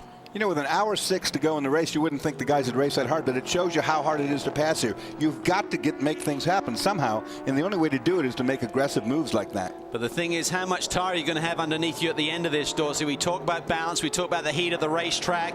This is a long, long stint. These guys are going to be really close on fuel. I think they're okay, but they're going to be desperately shy on rubber. All right, let's take you back and show you some more incidents involving the 61 AIM Autosport Ford Riley. This involves Darren Law and Bert Frizzell. Well, these guys went at it on the last lap at Montreal. Switch positions. Oh, he pulls the door open. Open the door for me. Thank you. He closed the door, then opened one. Yeah, he did. Well, with a bit of luck, that may be able to shut by itself, but highly unlikely. It looks like the bottom portion. Yeah, look at the bottom portion. Yeah, he just ripped right off. Took it right off the bottom. Well, the catch is a little bit higher on the door there, so it may still close if they can actually get the downforce back on that car and slam it shut. Wonder what they think in AIM Autosport. Let's go there now. Yeah, Bert Frizzell and Darren Law definitely beating and banging out there. I don't know if you got a chance to see that, Mark, or not, but competition heating up for you. You were a little hot under the collar in the car. I know that the car really not handling to your liking. What kind of changes did you guys make for Bert?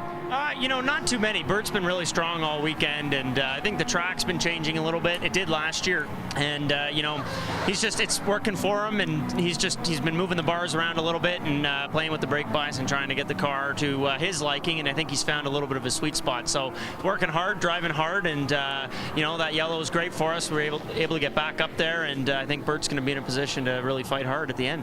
How difficult is it as a driver to come to a racetrack, know that the car that you're going to have in the beginning may not be perfect, but it'll come to the second driver that gets in? How difficult it is to be that patient? Well, it's tough. I mean, patience is part of the game, especially on a long lap and a long track like this. I mean, it's a tenth a corner. It doesn't take much to, you know, to find a little bit of time or be off a little bit. So, you know, you just got to be patient, got to work with what you have. And, you know, the guys gave us a great car again this weekend, and Ford a great power plant. So we're just working really, really hard to get back to the podium.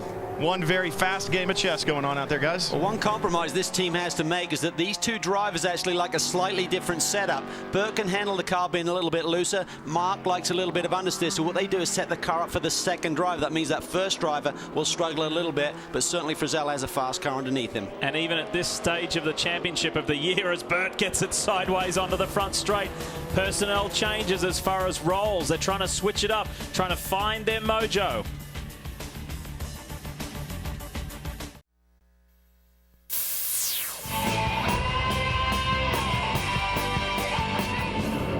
What's happening, what's going on from 2007 to 2008 and now 2009. All of them are separately different. We were chasing in 99 and 07. We had things pretty well wrapped in 08, and now we're chasing 99 again in 2009. We were just at it just all year, and there's been some crazy stuff happening. So with that, whoever comes up on top, it's going to be satisfying, it's going to be great, and it's going to be exciting. Certainly will be exciting, and it's far from done, that's for sure. We welcome you back to Miller Motorsports Park, and the Utah 250 continues. Round 11 of the Grand Am Rolex Sports Car Series. Yes, we are under yellow once again, and this is why. It involves Sylvain Tremblay and the 70 Speed Source Castrol Mazda. This is what happened. Look to the top. It's the two Mazdas together. That's the 40 car of Espenlaub, I believe, into the side of Sylvain. Wow, you don't want to be doing that. And then there's another Mazda 30 car going through the screen. There's the onboard of the 70. You could hear the hit. Now he goes off the road, and unfortunately he dropped the rear wheels in the kitty litter, the gravel trap. There is the first angle of it. And as Calvin said, that this is all part of the Mazda family, that these guys work very closely together. If you just joined us, hi everyone, Lee Diffie along with Calvin Fish and Dorsey Schrader. So that was an unwanted incident, just like at Montreal when Sylvain got himself into trouble. They're having a bit of a tough run, despite showing a lot of speed in qualifying and in the race in general. But let's talk about overall, boys. We've got the top 3 in the championship, the top 3 in the race. Who do you like? Well, I like Gurney right now. Looking at the lap times, he's got about half a second gap on the rest of the field. They've made some adjustments. The track is coming to them. We said this racetrack changes. Dorsey is doing that to the good for the 99 car right now. Yeah, you look at the 99 when they got here, they unloaded. They were far better than anybody else. I mean, everybody was almost a full second behind at the first times. They've just tuned their car a little bit. Everybody else has been really doing major gains to try to catch up. I think they're in good shape. Both you guys are championship-winning drivers. When you're at this stage of a championship with just 1 and a bit rounds to go, what's the psyche when you're in front, or if you're like a Scott Pruitt, you're in third? I mean, is it just full attack mode all the time? Well, you can't lay it all on the line. There's still another round to go, so anything can happen. I mean, if you're just going to finish on the podium, you're still in with a shout going to Homestead, so you can't throw it all away and just be desperate, but you recognize time is running out. That clock is ticking, Dorsey. Well, these cars are built sturdy enough that you can, in fact, run at almost 10/10 all the time. I mean, they don't break down very often. I don't think you should do that the whole race, but I think by the end of this race, you're going to see it get pretty physical around here. You'd get in there and give it a bit of muscle. You're darn right you would. All right, let's hear from the captain. He's with Chris Neville. Roger, the 12 car looked so strong at the beginning of this race, but then with Romain stalling the car in pit lane, you drop back to 4th place. Very costly mistake. Is he going to be able to get back up to the front? Well, I think we had a little problem with our plugging in our radio too here, so we were slow in the pits, unfortunately, because the car has run well. I think Timo did a great job. Obviously, I'm not sure that Gurney showed us everything he had. They've been pretty strong all weekend, but we didn't like this yellow because some of those guys might have had to pit based on fuel, but we'll see what happens. A good day. We're very competitive, and we feel good about it. Your organization has been so strong in sports car racing over the years. We're creeping up on the end of the season. What's going to happen if you guys go winless? Well, I don't think anything's going to happen other than we're going to try harder next year. I think that's the key thing. You know, we've learned a lot. We've had more rule changes on our car probably than anybody in the last 2 years. So now that we've got maybe a good baseline for the future, we can work on being more competitive. You had a long flight back from Japan last night. Did you get some sleep or did you work the whole way? We got some sleep. It was about 11 hours, not bad. We're just glad to be here. It's a great track here, and we're glad to be competing. All right, go get them. Down here with Joe Foster. And Joe, this team has worked so hard, Dempsey Racing. Some great results over the past, and I know a little bad luck here and there, and you guys seem to have gotten snake bit yet again today. Were you able to see what happened with Charles? Actually, not at all. Obviously, it was a pretty massive miscommunication between the two of them. The 70 guys and us worked together very well, and I didn't see it, so I don't really know what happened. Charles is already on the radio going, oh, God, definitely didn't mean for that. And so whatever it was, certainly I know he didn't do it on purpose. But there's no doubt that the 40 hit the 70 and then took them both toward the gravel, and I know he didn't mean to do that. I know you had a rough stint. The air hose came unhooked, a little carbon monoxide poisoning. You seemed a little stoned when you got out of the car. But as in good shape as you are, it didn't take you long to recover. You guys have a long bike ride coming up as well. I know you're training for that. Yeah, absolutely. The Dempsey Challenge is going to be the last weekend, before Homestead, so October 3rd up in Lewiston, Maine. Looking forward to going up there and having a good bike ride with Patrick. And if anybody wants to check out that, they can go look to dempseychallenge.org. But definitely looking forward to getting the 40 and the 70 back on track and communicating well and going toward the front. And your whole team's going to compete in that bike race, is that correct? Well, we have a good number of the guys, and also some fans of the team are going up as well to see how long we can make it on the bikes. So Patrick Dempsey is going to be in little tight Lycra bike shorts? That's what everyone seems to hope for, yes. I'm thinking that they'll get a pretty good turnout for that, Chris. Kevin, you guys made a great call there on that last pit stop. Gained a lot of track position out there, but with this caution, you gave a lot up. Yeah, it was good. You know, we made a kind of a gutsy call to leave him out and make sure we can get back out before the leader came around. We obviously did. We had about a minute on the field, and the 69 was out there too, but he was going to have to pit again. Also, we thought we might have been able to milk it a little bit and make it all the way to the end on fuel. It would have been perfect either way. The only thing we didn't need was this yellow. So we got a good driver in both cars, and we should have a good shot still. Everybody's starting to talk about 2010. You have a lot of good stuff too. Yeah, we're cranking. You know, over here we're looking for a couple good Rolex programs we're still working on. Our Coney program. Obviously the Sprint Cup stuff's pretty exciting too, and I'm taking a red eye tonight to Loudon because we did pretty good out there for qualifying. It was cool. Yeah, you did a great job. Qualified 8. And as you can see here, this is the car pedaled by Craig Stanton and John Potter. John Potter hails from Salt Lake City, and this was a little gift that he gave his co-driver, Craig Stanton. Touch of grey is emblazoned on the car, and there's Craig on one side looking very grey, and then on the other side it looks a little bit different. Craig incidentally knew nothing about it until this moment earlier in the week. He said he thought it looked like me. I'm not that Craig. That's Till.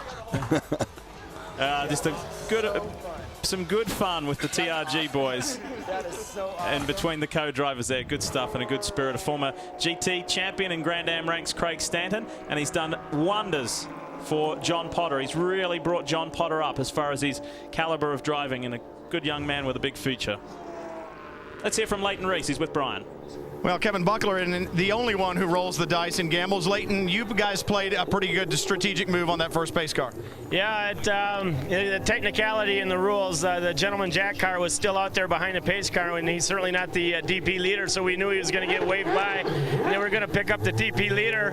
So we went one more lap and didn't pit with our comrades, and you know, went around past everybody, did a quick pit stop, and ended up with about basically a half a lap lead. The Mazda guys did it, and so did Lally and TRG. So anyway, unfortunately for us, our luck goes, you know, here comes the yellow, and everybody's all bunched up again. We got track position, but certainly not a half lap lead. So best of luck, bud. All right, thanks, guys.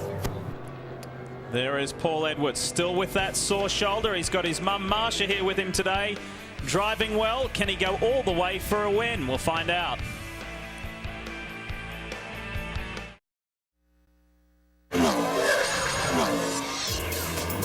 We're counting down the checkered flag. Magnussen almost contact. Oh, big contact! We go side by side. These guys are driving each other off the road. Magnussen, they bash. They continue to bash. You got to watch knocking the valve stems off, but they're going to both have flat tires here. And they're top speed here. That's stupid. This is going to end in tears, and it has. That was wild stuff on the track. How can we forget? That's 5 years ago. It seems like yesterday, but how can we forget those extraordinary scenes between Jan Magnussen and Max Pappas? Homestead Miami Speedway, what a great place for the Grand Am season finale. We'll be there in 3 weeks' time, October 10. You can see it right here on Speed Live from 1 p.m. Eastern. The champions will be crowned. The championships will be decided. Plural, because there's two, Daytona Prototypes and GT. And before we go back to racing, one last reminder, folks. Good luck. I hope you win it. It's the Chip Foose Pirelli Edition Ford Flex giveaway designed by Chip Foose himself. And one lucky winner will get to meet him at Homestead Miami Speedway if you go to the Grand Am website, grand-am.com/Foose.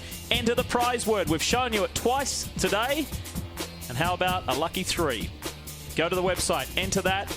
And if you win today's round, you will be one of the lucky winners going to the season finale at Homestead Miami Speedway to go into the grand draw to win the car. One thing you see these drivers now really working these tires over. They get pickup. Those little marbles you see on the side of the racetrack, those hot tires, pick that up and do not give you grip for a couple of laps. So they'll try and clean this rubber off so they're fresh and looking good for the start of this race. But I think Pruitt has a problem. He's got Dumas, who's going to be hungry for victory, going to be right behind him on this restart, Dorsey. Yeah, and all these guys, you know, I say you can't pass, but on a restart is a position where you can pass because everybody's at the same speed and you can get really aggressive going down into turn 1. The Verizon Wireless car, 4th in line, is not a championship contender. Romain Dumas and Timo Bernard, they don't care about the championship contenders. They just want a race victory. And what a restart from Alex Gurney. Got off the final turn very nicely and had a handy buffer over Max Angelelli and Scott Pruitt. Pruitt got a great run too, a great restart by Scott Pruitt. Can he pull a draft? Can he go to the inside? Max protects, goes to the middle of the road. You know you're not going to outbrake Max. He's not going to let that happen. But I tell you what, Gurney did the perfect restart right there. Just got his car set up perfect, squared off that last corner and nailed it. Here's Penske's Romain Dumas. Let's ride with him for a little bit.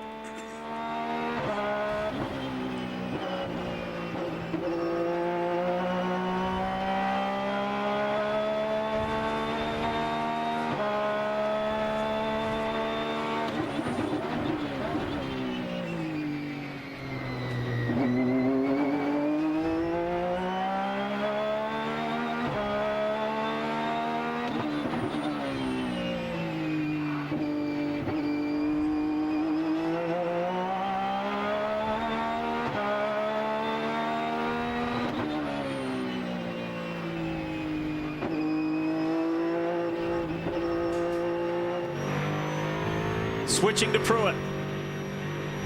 From the Porsche to the Lexus. Yeah, the different engine note. 6-cylinder versus 8 on this Lexus. Plus you can see the difference when they get on the throttle. The V8, it instantly responds, whereas the Porsche, it had to get the momentum back at the top of the About 145 miles an hour here, Dorsey, as they sweep through this corner. They'll come down a couple of gears. Down about 80 miles an hour through this section. Just trying to get those tire temps back up, get the pressures back up. It's a long lap here. Normally we talk about 2 to 3 laps around this place, probably just 1. From the Porsche to the Lexus to the Ford-powered SunTrust Dallara. This is Max Angelelli. The sun coming into play now as it sets lower. And you're right, Calvin, 4.5 miles, that's 2 normal tracks. And this is going to be the key. Gurney needs a good lead on this front straightaway. They've said all weekend long, yes, we've got an ultra-fast race car, but we're still a couple of miles an hour down. Some of that will be downforce. All of the teams run different downforce configurations. Some of it the power plants where it develops its maximum power. But he would like probably about a 4-car length cushion coming on this front straightaway to be safe. And I think he'll have it too.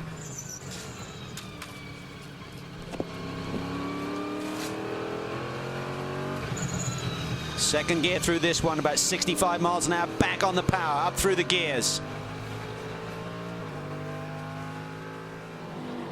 And look at the man leading the race, Alex Gurney. As I mentioned earlier in the show, he and his co-driver, John Fogarty, are the most prolific driving duo, active driving duo in Grand Am history with 11 wins together. They're going for number 12 today. Scott Pruitt, Memo Rojas are second most successful active drivers. And it's Pruitt and Diaz are third. Have a look at that.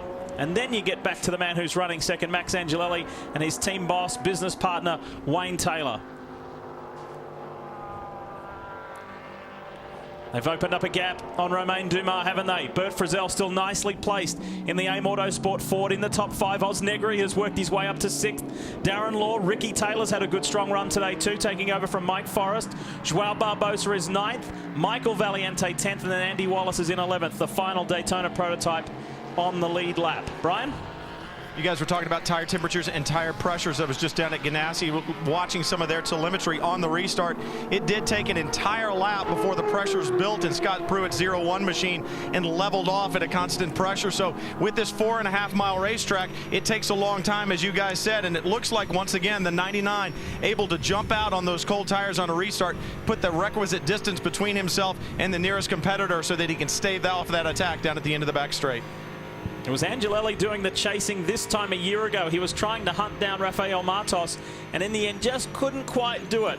I was reliving some of those moments with team manager Simon Hodgson earlier this week, and he said Max gave it everything he had for about 3 laps and couldn't quite catch Rafa, and then backed off and settled for second. Fortunately for Pruitt, Dumas right now at least does not have the pace of this leading trio. He was about a second off when we went back to green on the opening lap from green. And here we see him now. Looks like he's starting to close in a little bit, so maybe this Penske setup just takes a little bit longer to come in. Or I wonder if that car is better leading, you know, aero-wise, if he's got it trimmed out so much that it's good in the open clean air, but when it gets behind these guys, it's in dirty air, and it just doesn't have the grip. I know you're enjoying this Daytona prototype race, but GT is pretty interesting as well. The TRG Porsche of Andy Lally and Scott Schrader have got themselves into the lead of the category. The 86 that you can see there second is not really second, a second car in shot. It's much further down. Wolf Hensler is back behind the wheel. They've got that car fixed and got it back out there. The yellow Pontiac, the 07 drinking mate car, is second in GT ahead of the Stevenson Pontiac with Robin Liddell. Remember, Paul Edwards is still driving injured. He's got that injured shoulder. He said he was really in a lot of problems at Montreal in the rain trying to do this big quick catch with this car. He's got a Novocaine patch he puts on his shoulder to get him through these events. Well, a few moments ago, take a look at what happened to Paul as he went wide here, got off on the outside. Does a good job of saving it. Took a pretty rough ride there. Yeah, and it's his right shoulder. With the amount of left-hand turns here, you're really just pushing with that right side to get through there. And he said it's really going to be a heavy stint for him here today. But he said, I just got to dig deep and try and back my man up here, Kelly, as he tries to chase down another championship. Yeah, he broke his collarbone. And, of course, that Hans device sits right on top of that. And then the belts go over that and just pushes it down. I guarantee I broke mine and drove like that. I didn't have a Hans device. It still hurt, though. He said if he says ouch one more time at home, he may be getting divorced. His wife is sick of hearing it. Robin Liddell comes comes out of the draft. Paul Edwards knows he's there. It's a Pontiac braking duel, and Liddell will win it this time.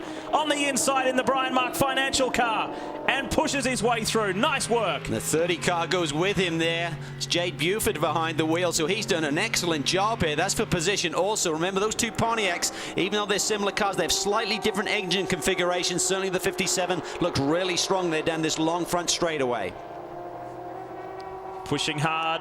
I think there may be a discrepancy with our timing and scoring. It does say that Jade Buford is in the car, but I know that he's not because I can see him down on the pit wall. Paul just got in that corner too deep, guys, and gave up that position too. He's about to lose another. Got in too deep, couldn't make it down to the apex. Clarification, we understand that Dane Cameron is now behind the wheel of the 30. 3 drivers slated to drive that car here today. Jade, along with Jordan Taylor, Ricky Taylor's brother. And this man, Dane Cameron, he has got a lot of speed in this car. Brian.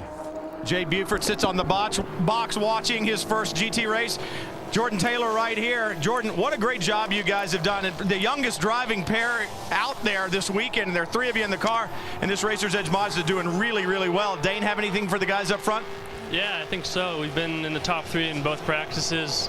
It was tough at the beginning of the weekend having 3 drivers, trying to get everyone through the car and get suited on this big track, but everyone's been doing a good job so far. And what a great job you have done this year. You've driven both Daytona prototypes and GT. How hard is it to make the transition from one to the other and then back? Yeah, there's a lot of different elements that go into it, like braking, downforce. Then you got to look in the mirrors a lot more because DPs are coming along. It's a big learning curve, and that probably took the longest part, just learning the braking and the aero part of it. Well, John Meraki and his guys down here at Racer's Edge are doing a great job feeling this Mazda every weekend, and it's always fast, and these young guns right now getting it done. This is the future of the Rolex Sports Car Series, guys. And we will see Jordan Taylor join his brother Ricky Taylor in the Bayer Racing Riley Daytona prototype at the season finale, and Mike Forrest will jump over and join Jared Bayer in the Crawford for Bayer Racing. So a little bit of driver swapping there, but we look forward to seeing the young guys go at it.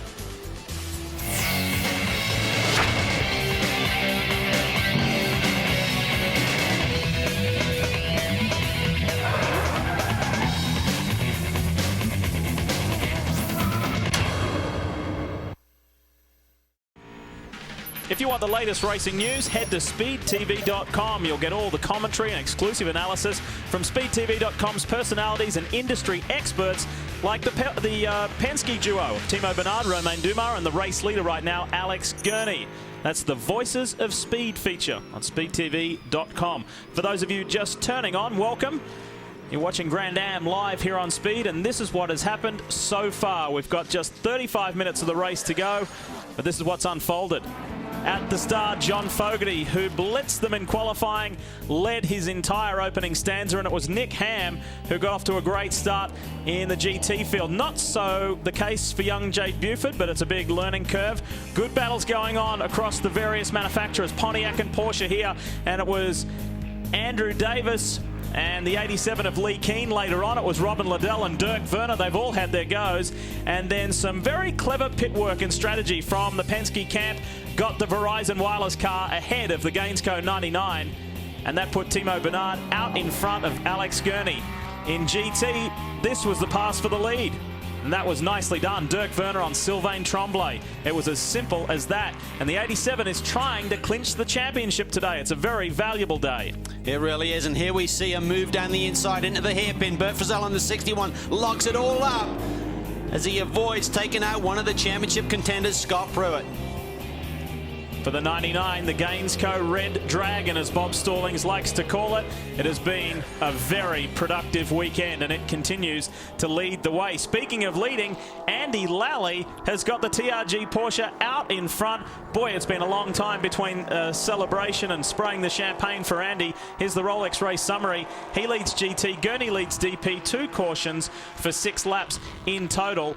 And there hasn't been a whole lot of lead changes today, that's for sure, on this 4.5-mile circuit. And for Andy, who has been racing hard all year long, it has been a year of frustration. Oh. And speaking of frustration, what about the three-dimensional.com Mazda, John Meraki's car and team? And it's all over for Dane Cameron and the boys. Wow, that is a huge shame. Running in the 3rd spot, great performance. We understand he just pulled off, so you see him working there, the wheel, Dorsey, the steering wheel. But something's gone awry. That's a major disappointment. Great to see those guys on the podium for the second time. Well, this is a good battle up front going on there, like you were talking about before, Lee. Andy Lally, it's been a long time since he's been. You can see the understeer in that Porsche right there. Robin Liddell in the 57 really putting the pressure on. I tell you what, Robin Liddell has been flying this weekend, and they got a big break with that yellow, which really got them back in the game, because essentially, whoa, there goes a windshield. Was that a windshield or one of the side windows? Yeah, or a headlight cover or something just went over the top there. Might be the left headlight cover, I think. It was yellow in color. Let's take a look at it as Robin Liddell puts the pressure on Andy Lally. Well, the Pontiac's got big headlight covers. Let's take a look. It'll be the left front one. Yep, it's coming loose. See it right there? Left front's come loose on the headlight cover. He's going to hit this curb. There it goes up the windshield. See ya. It's that amber color that the GT cars run. The 57 has been in a real sweet spot. Oh, we've got another caution. Third caution of the day. Could be for that very headlight cover that we just saw. Or the 30 stranded on the side of the track. Dane Cameron needs rescuing. There is the young man. Boy, has this guy got a huge future in sports car racing. Wherever he chooses to go, he is super fast. Part of the Mazda ladder system, just a great system that's been laid out there by Mazda Motorsports management team. Just really allow this young talent and many other drivers just like he to climb his way through the ranks and climb his way to the top of the Motorsports system. I think Brian has more on this car, this situation. Brian? Well, every one of those young drivers in the car today, Jade Buford, Jordan Taylor, Dane Cameron, made that car go really fast. They know how to match the pedals. The problem is when the pedal has nothing connected to it, the car won't go. It seems like the throttle cable broke on Dane Cameron after another great run for the 30 car. So just disappointment for that team. They are always very quick. They just need to get the bad luck off of their backs. Another great showing by all three of those young drivers, especially Dane Cameron there at the end. But you can't say enough for Jade Buford either, who had never run a GT race. He had a problem spun in turn one at the start, but then went back and in the first 5 laps had the fastest GT lap of the race. So that team putting out a good car, they just got to get some luck, guys. And it was only 2 years ago that young Jade Buford was doing the Skip Barber Mazda MX-5 school at Road Atlanta. He's an Auburn University student, and he is making a rapid rise to the top.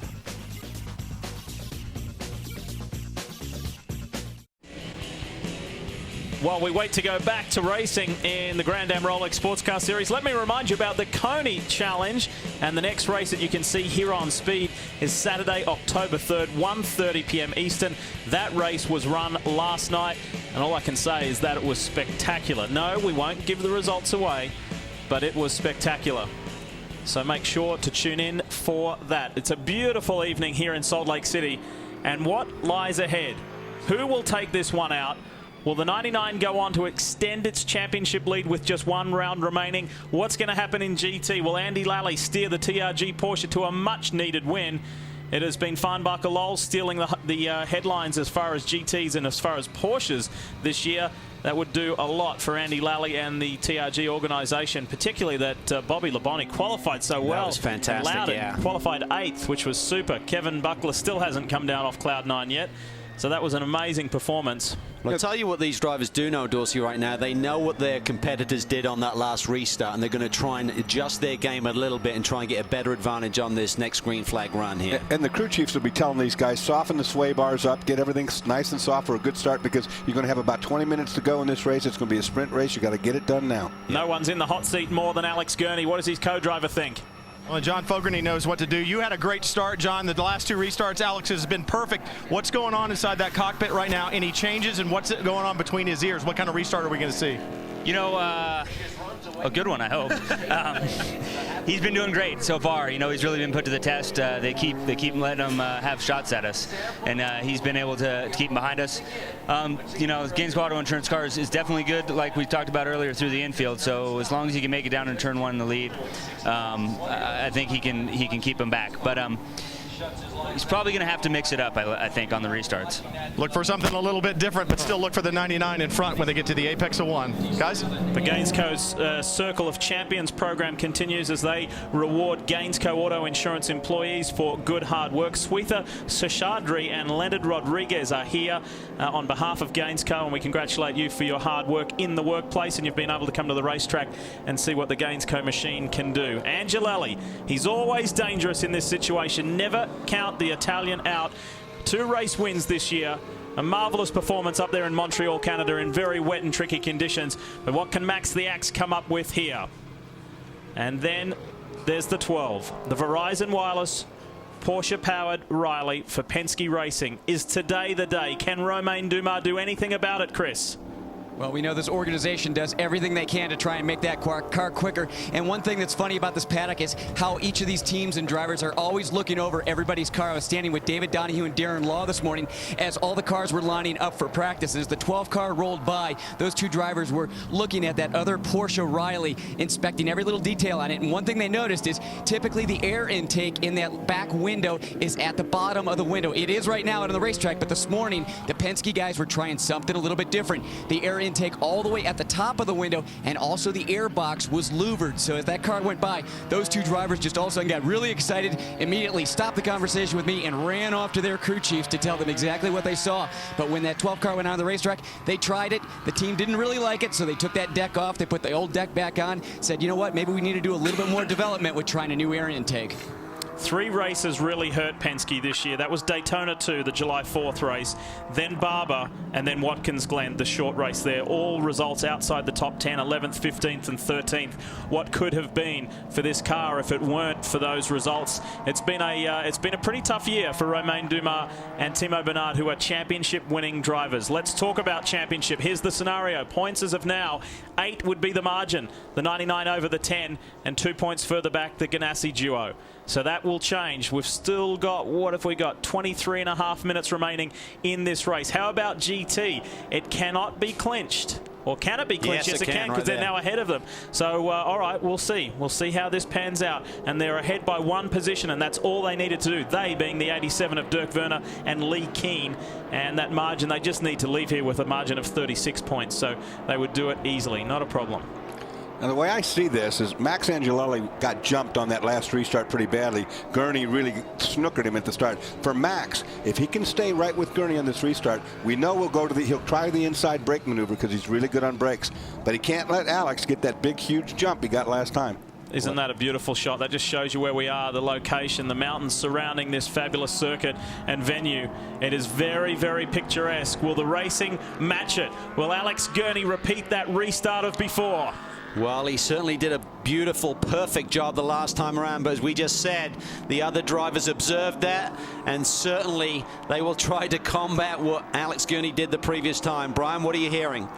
Well, I'm listening to the crew talk to Alex Gurney right now on the radio. Kyle Brannon had some words for him. So did John Fogerty. So did Bob Stallings. He said, look, you're a champion race car driver. We are a champion team. Drive this thing like a champion. You know how to do it. Kyle Brannon got on the radio and said, it's 10 laps of qualifying. That's what we've got left. You can do it. Just think of it as 10 laps of qualifying. John Fogerty on the radio as well, kind of giving him a little advice on this restart. So look and see if they can pull that 3 or 4 car lengths. That's what he needs. Lay off that pace car, get a run, and get that lead as they head down the straightaway. We're about to find out if Alex Gurney can do it yet again. 4 different engine manufacturers in the top 4 positions. Pontiac, Ford, Lexus, and Porsche. Pace car is off the track. We're ready to go racing, and Alex is hard on the gas. Nice and early. Look at that car run away. It stretches its legs out of that final turn. He's got an advantage, and here comes Romain Dumas. Look for the black and red Verizon Wireless car. Pulls out of the draft. He's not quite close enough to Pruitt. Pruitt defends. He goes to the middle of the road. Meanwhile, Romain now gets on the brakes and lets Pruitt have the corner, but a great restart by Gurney. That Pontiac just leaps off that final corner, Dorsey. Yeah, it might not have top end, Calvin, but what it does have is it's got straight line squirt off the corner. You saw it right there because those guys were tucked right underneath him. Good work. So it's Gurney, Angelelli, Pruitt, then Romain Dumas. Bert Frizzell maintains his position in the top 5. Time is running out, just a little over 21 minutes. And how about this? Andy Lally has his hands full with Robin Liddell. Dirk Werner's not done with yet, and Paul Edwards is still on they're bumping again. There goes the other. Through turn 4 there, Dawes. There was contact. That was the other headlight cover. Now he's got none. Dirk Werner wants to win this race. The 70 goes around the outside. Sylvain Tremblay not playing for position, though. He's a little further back down the order. Edwards is right there as well. And he was really working those bars, Dorsey. We saw him during the break. He was really softening that car up to try and give it grip in this opening lap when we go back to the restart. It takes you a lap or 2 to get that grip, so you start real soft and then dial it back to you. But I'll tell you what, this is a battle here. Robin Liddell alongside now. He might have him. Oh, he's going to lean on him. He's going to lean on him through that double apex left-hander. He's going to be on the outside now for the next one. Andy maintains the lead, has not won since the season opening Rolex 24 at Daytona. This car here can win the championship today. Dirk Werner, if he stays, one position ahead of Paul Edwards. And you're riding with Dirk Werner right now. He can win this championship. He can also lose it if he puts his nose in the... This is a heated battle going on right here. I don't know if I want to be part of that. Andy Lally is defending the lead of this race with a race car that right now, to this point in the race, has not run within 2 seconds of the guys behind him. So he is just doing a tremendous job of positioning the car in the place where the guys just can't get through. Robin Liddell, great job. Got to the inside. Now he goes a double right-hander. He'll have position. Not for this one, though. Just watch how well they're driving, how cleanly they're driving. They're leaning on each other, but they're not punting each other. And Werner wants in on this. A lot of respect here amongst these top 3 drivers. The best in the business going at it for victory here at Miller. That's what I was saying about Miller before. You got a left followed by a right followed by a left. It's so repetitious. You can't get anything done unless you get all the way alongside and beyond. Robin Liddell in the 57 knows all about Porsches. He finished runner-up in this championship in one. He looks to the inside of Andy Lally, can't get there. What's this man got? Paul Edwards, can he do anything about the 87? He needs to leapfrog him. He's got to get one position ahead of him to keep this championship alive. And he knows he has nothing to lose, Lee. Remember, if they have a little bit of argy-bargy there, so what? He's a long way back in this championship in terms of his teammate, Kelly Collins. He's going to force the issue here, I think, in the 07 car if he has a chance. I can't believe Dirk Werner wants part of that, but he definitely does. He wants to get in and mix it up, too. Jeff Siegel's not out of it either in the 69. Look at the white Mazda. 5th car in shot. That's been a good comeback from starting at the back of the pack. Of course, for Werner, he has no choice because look behind him. He's got Paul Edwards all over his tailgate. Yeah, there's still 2 Mazdas left in this deal. We talked about the 70 and the 40 having contact. It may have been a bad day for Mazda. Well, guess what? They still have 2 bullets in their gun right there, running in the top 6. I tell you what, Andy Lally doing a great job because I don't think he's got the speed in that car. I don't think that car, the 66, is up to par with these other, but Andy is carrying the mail. Chris, what do you got for us? Well, guys, you were talking about Andy Lally not being really up to speed in the first part of this race on that last caution. Kevin Buckler did have the team do a gurney change to the rear wing of the car. Andy Lally still not happy with the performance of that car, but this team knowing that Andy is going to make that Porsche very, very wide. As he's doing now, he's forcing Robin to go the long way around the outside. Now Liddell's going to have to defend from Werner. Good driving, tucks back in. Tough situation for Robin Liddell, though, Dorsey, because as he tries to make a move around Andy, he's going to open the door eventually for Dirk. Yeah, and Dirk had it right then. That last time he was alongside there. That's what makes it so difficult. You've got the 2007 and 2008 GT champions right here in Dirk Werner and Paul Edwards fighting for the 2009 GT championship. You said it before. One thing I'm seeing here is a hell of a lot of respect between these drivers because any one of these guys makes a mistake or gets graphy, you know, it's going to take everybody out. And you earn that. You earn that over the years. They've all been in similar situations, leading or running second or running third, and you'll just have payback or you'll treat them with respect. This guy's resume is nothing but impressive. Dirk Werner, he won the Carrera Cup Championship in Germany in 2006, came to America, won the Grand Am GT Championship in 07, and was a contender again last year. But now he's poised to win the championship. He looks on the inside of Liddell, but he's not close enough. But to Robin, all 3 of them just about touching right there. Look at this. These top 6 cars are all for position. The 70 car at the back, there's a lap down after getting stuck in the gravel trap. Oh, we see Siegel's off. Espenlaub goes around him. Jeff Siegel ran a little bit wide. This is good stuff here. This is real good road racing, no question about it. You got 3 guys taking all of the different angles for the corners. Werner looks to the inside for the attitudes. Robin Liddell wearing out that tail section on that Porsche. How much patience will he display here? Andy immediately goes to the middle of the road. It's going to cost him lap time. He doesn't care. He just wants to maintain position number 1.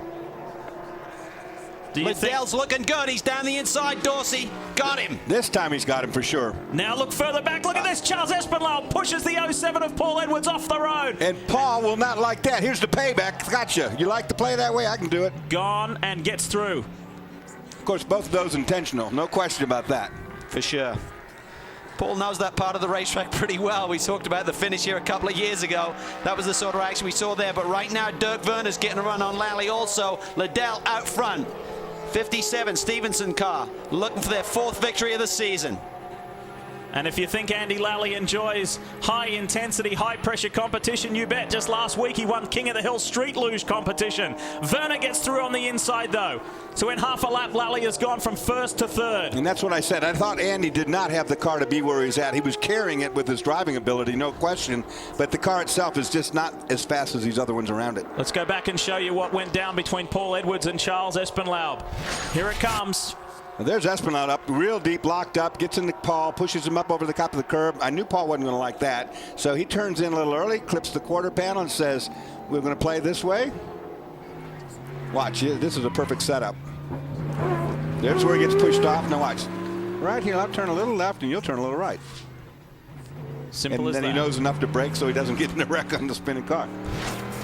So new race leader in the GT class is Robin Liddell for the Stevenson Motorsports Group. And these guys, if they can hang on, it would be 3 wins in the last 4 races. Talk about storming home in the second half of the season. That little thing back there is what we call instant karma. You do it to me, I do it to you.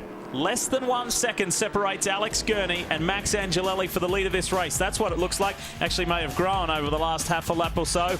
Then you've got Pruitt, Dumas and Bert Frizzell unchanged in the top 5. Next week, Big Block Thursday becomes a battleground as the Big 3 bring the brawl to the drag strip on an all-new Pinks Out. Then the fight takes place on the streets on back-to-back episodes of Jacked and Wrecked. It's Big Block Thursdays, 8 p.m. Eastern, right here on Speed.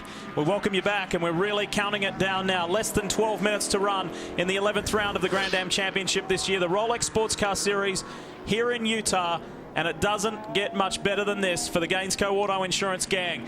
Alex Gurney's got 1.5+ seconds over Max Angelelli, who is falling into the clutches of Scott Pruitt. This is important because we've got just 1 round left at Homestead Miami Speedway in early October to decide who will be the champions. All 3 of these drivers at the front have been champions in Grand Am history. None more than Scott Pruitt. He's the only 2-time Daytona Prototype champ. And this battle for the second position is very significant. Remember, one of these guys is going to go into that finale. If Gurney holds on for the win, 8 points behind, the other one 10. That's a huge difference with just 1 round left. Well, while we were gone, there was contact between these 2 cars. Not the first time we've seen that, between the 01 and 10. Take a look here. You're riding on board with Scott Pruitt. That up ahead is Max Angelelli. And Scott, of course, trying to find a way around. Oh, lock up big time. Well, and you look at Max. He tried to turn back down and stop Pruitt from getting the run on him. A mistake was made with the locked up brakes. In addition to this, there's been plenty of action. Check this out. Darren Law, Michael Valiente in the 6, Law in the 58. Big lockup. And I really thought Michael would get the better of this, but he didn't. Meanwhile, for second place, it's still on. It's not over. It's the SunTrust Alara and the Telmex Lexus Riley going at it hard. Pruitt feels he has a chance. Well, we talk about the respect that Pruitt has for Angelelli. Maybe he just lost out with that incident, Dorsey. He may get a little bit more aggressive than he normally would. Got to look at the circumstances. 1 round to go when the checkered flag falls here tonight, and they need to close that points gap on the 99. I mean, 10 minutes to go. In reality, I don't think anybody's going to catch Alex. This is your race right here. It's going to be between Pruitt and Max Angelelli. And I think right now Pruitt is in the mindset that, yeah, if it takes roughing up to get the job done, well, let's rough it up. Yeah, last time around, Alex added another 0.4 of a second. It's grown to almost 2 seconds. The lead margin, that is. Behind him, Romain Dumas, Bert Frizzell, 4 and 5, still exactly the same. Speaking of Dumas, here's his co-driver. Well, Timo Bernard and Romain Dumas won this race last year for Penske and the Spider. And Timo, you led the race early on, but right now your teammate out there stuck in 4th place. Is there any chance he can get up and get in this battle for the lead? I hope so. I mean, he's right with the top 3, and it seems like he can go with the speed, but here it's very hard to overtake since you have a lot of quick corners and you have some turbulences when you're behind somebody. So it's really at the moment he has to follow and to see if something happens on the front. Well, right now it looks like he's just struggling out there with the air from the other cars, not sticking that 12 Penske car to the ground as well as he would like. That's such a good point he makes. If you ever look at the speed graph around this racetrack, all these corners are essentially the same speed corner. They're all 3rd gear corners. So when you approach him racing, you don't have to brake very much or go down a gear. You usually just run the whole infield in 3rd gear. So there's no way to gain any advantage. If you can't out-brake a guy or you can't out-accelerate him, what can you do? Status quo in DP. How about in GT? Robin Liddell has just half a second over Dirk Werner. What are the thoughts in the Stevenson camp? Here's Mike Johnson. I think they're a bit worried down here. Mike Johnson checking in with one of the engineers. Mike, looks like Dirk's really been able to close the gap at some great GT racing. Well, you know, we kind of put Robin behind early by missing a wave by, and he's just driven the wheels off the thing to get back, and he got the lead, but I think he's kind of worn the front tires off, and Warner's very tough. But I kind of made a deal with Greg Lowles at the beginning of the weekend. I said, you let me win the race, and I'll let you win the championship. So I thought that was pretty good on my side, but I don't know if with 4 laps to go, if he's going to let me do that or not. So, I mean, great job for the whole team, Stevenson group, everybody, Brian Mark, and, you know, I just really want Robin to hang on right now, and, you know. The question is, does he have enough fuel to make it? Oh, yeah, I don't even know. I forgot worrying about that about 3 laps ago. I think we're about to run out of fuel anyway. We're going to lose fuel. We're going to use tires. No, we're fine on fuel. It's just, it is what it is right now. They're going for the win. Chris? Well, I heard you talking about Greg Lowles, so let's get on the box here. Greg, we were just talking to Mike Johnson, and he said he would let you win the championship if you guys let him win the race. You going to do that? Well, we're not going to let him win the race, but obviously they're doing a great job. If we can just do another 10 minutes, I think we'll be fine. Well, these guys win the race. It looks like they'll win the championship, too. So he's pushing his driver. May have taken that deal back a little bit there, Brian. Well, there's a good fight going on between these guys, not only on the track, but in the fight for the team's championship as well. And if they stay in the positions they are, Stevenson would make it very difficult for Farnbacher-Lowles to clinch that today. That would go to Homestead Miami Speedway. However, if positions remain as is, that 87 car of Dirk Werner, Lee Keen will be your 2009 GT Grand Am champions. Further back, Andy Lally, Jeff Siegel going at it. And Paul Edwards in the 07. Look at this, Siegel on the inside. Wow, what a recovery drive by Jeff Siegel. We saw that off a little bit earlier in the going, dropped a couple of spots, but right now he's got himself back onto the podium. This car has shown so much speed this year. Dorsey had that brilliant win at Watkins Glen, but every weekend Jeff Siegel is really starting to strut his stuff and show us what he's made of in the GT class. Well, he's got a really fast race car right now. You see him jumping curbs, and that driver starts doing that. He's got his confidence level up. You start banging off curbs and stuff. It's a commitment, no question. They won at Watkins Glen. Then they backed that up with a podium in Montreal, and back on the podium here in Utah with just 6 1/4 minutes remaining. This is the outgoing GT champ, and this is Charles Espinlaub with a pretty beaten up looking Dempsey Mazda. Yeah, I wonder what's going on with that. You see a lot of gravel all over. He's got a reverse gear in it. See where he's headed. It's down in turn 1, we believe, so the good news is he's getting out of harm's way, so we will not see a caution. Back towards the front of the DP championship fight. Gurney, healthy margin. See a piece of debris fly there as Angelelli and Scott Pruitt hit the brakes for turn 1. Remember that Memo Rojas got out of this car early. Scott Pruitt has done a very healthy sized workload to try and keep himself and his Mexican partner in this championship hunt. The lead margin is 2.2 seconds. The Red Dragon is doing it easily now, isn't it? Alex Gurney. Great run after taking over from Fogarty. So they're heading towards pole to victory in 5 minutes, 20 seconds. It's hard right now, too, because you're tired. You've been in a race car a long time. Your windshield is dirty, and the sun's coming down, and it's getting in the windshield twice a lap. Right here, take a look. I mean, you go pretty much blind if your windscreen's dirty. But they're certainly wringing the car's neck, Dorsey. Their last laps were within a 1/10 of their fastest lap of the race, so they're certainly giving it its all in terms of trying to chase down Alex Gurney and certainly fight over this second spot. GT on the left of your screen. Robin Liddell still defending from Dirk Werner. Boy, Robin's been in the thick of it today, hasn't he? So too has Werner. They surged forward, they dropped back a little bit, then the 87 has powered through again. Great work from the Farnbacher-Lowles team. Have they got enough, though, in these final 4.5 minutes? Well, they'd love to do it in style. The championship is really theirs. It's right on the table for them to take here today. But there'd be nothing better than getting... Oh, Liddell gets really sideways there as he tried to get the power down. Remember, Mike Johnson said he's got a lot of understeer. If he comes off that corner with huge steering input, Dorsey, try to squeeze the power down early. That'll do it to you. Yeah, you've got the steering wheel cut and it's not turning. It's turned too far. And then you add power to the equation. The back end says, okay, here we go. And loose you get.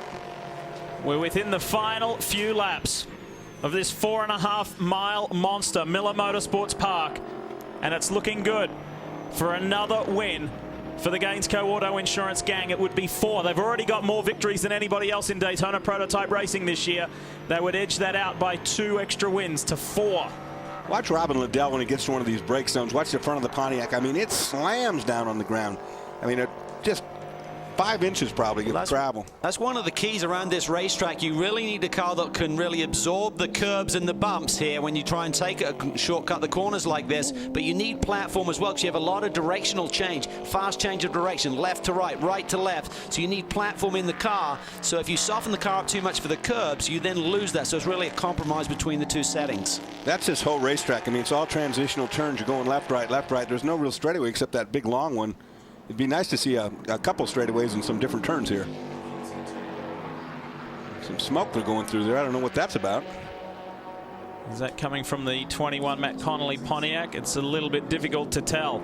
Nothing has changed. Second to third. Nothing's changed, in fact, in any of the positions up front. It's Gurney, Angelelli, Pruitt, Dumas, Frizzell, the top 5. Oz Negri. Then Joao Barbosa is up to 7th. Darren Law, 8th. Ricky Taylor, 9. And Valiente rounds out the top 10.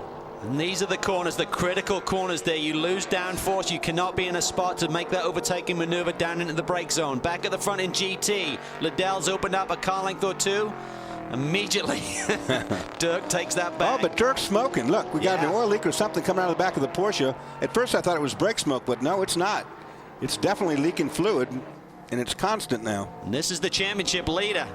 Yeah, it is indeed. There's a bunch of cars on this lead lap, so if he would have had problems here in the late going, they would plummet down the table. Well, the 07 is in 5th. That is the car that is closest to the 87 in the GT Championship. Here comes Dirk, thinks about it on the inside. The quietly spoken German does all of his talking on the track, and boy, does he talk well. You know, it's not tire smoke because he's going through all those corners. It's not that at all. It's some sort of a leak. And you wonder if he can smell it or not. We'll take a look here. It stopped for a while. It looks like it's stopped now. Maybe it's an overflow can with oil that has dumped enough out now that it's happy again. Spoke to Dirk this morning about his plans for next year. He intends to stay with Farnbacher Lowes. When I spoke to Greg Lowes a couple of years ago, he said, this man is our franchise player. We're putting all of our eggs in his basket, and boy, has he delivered.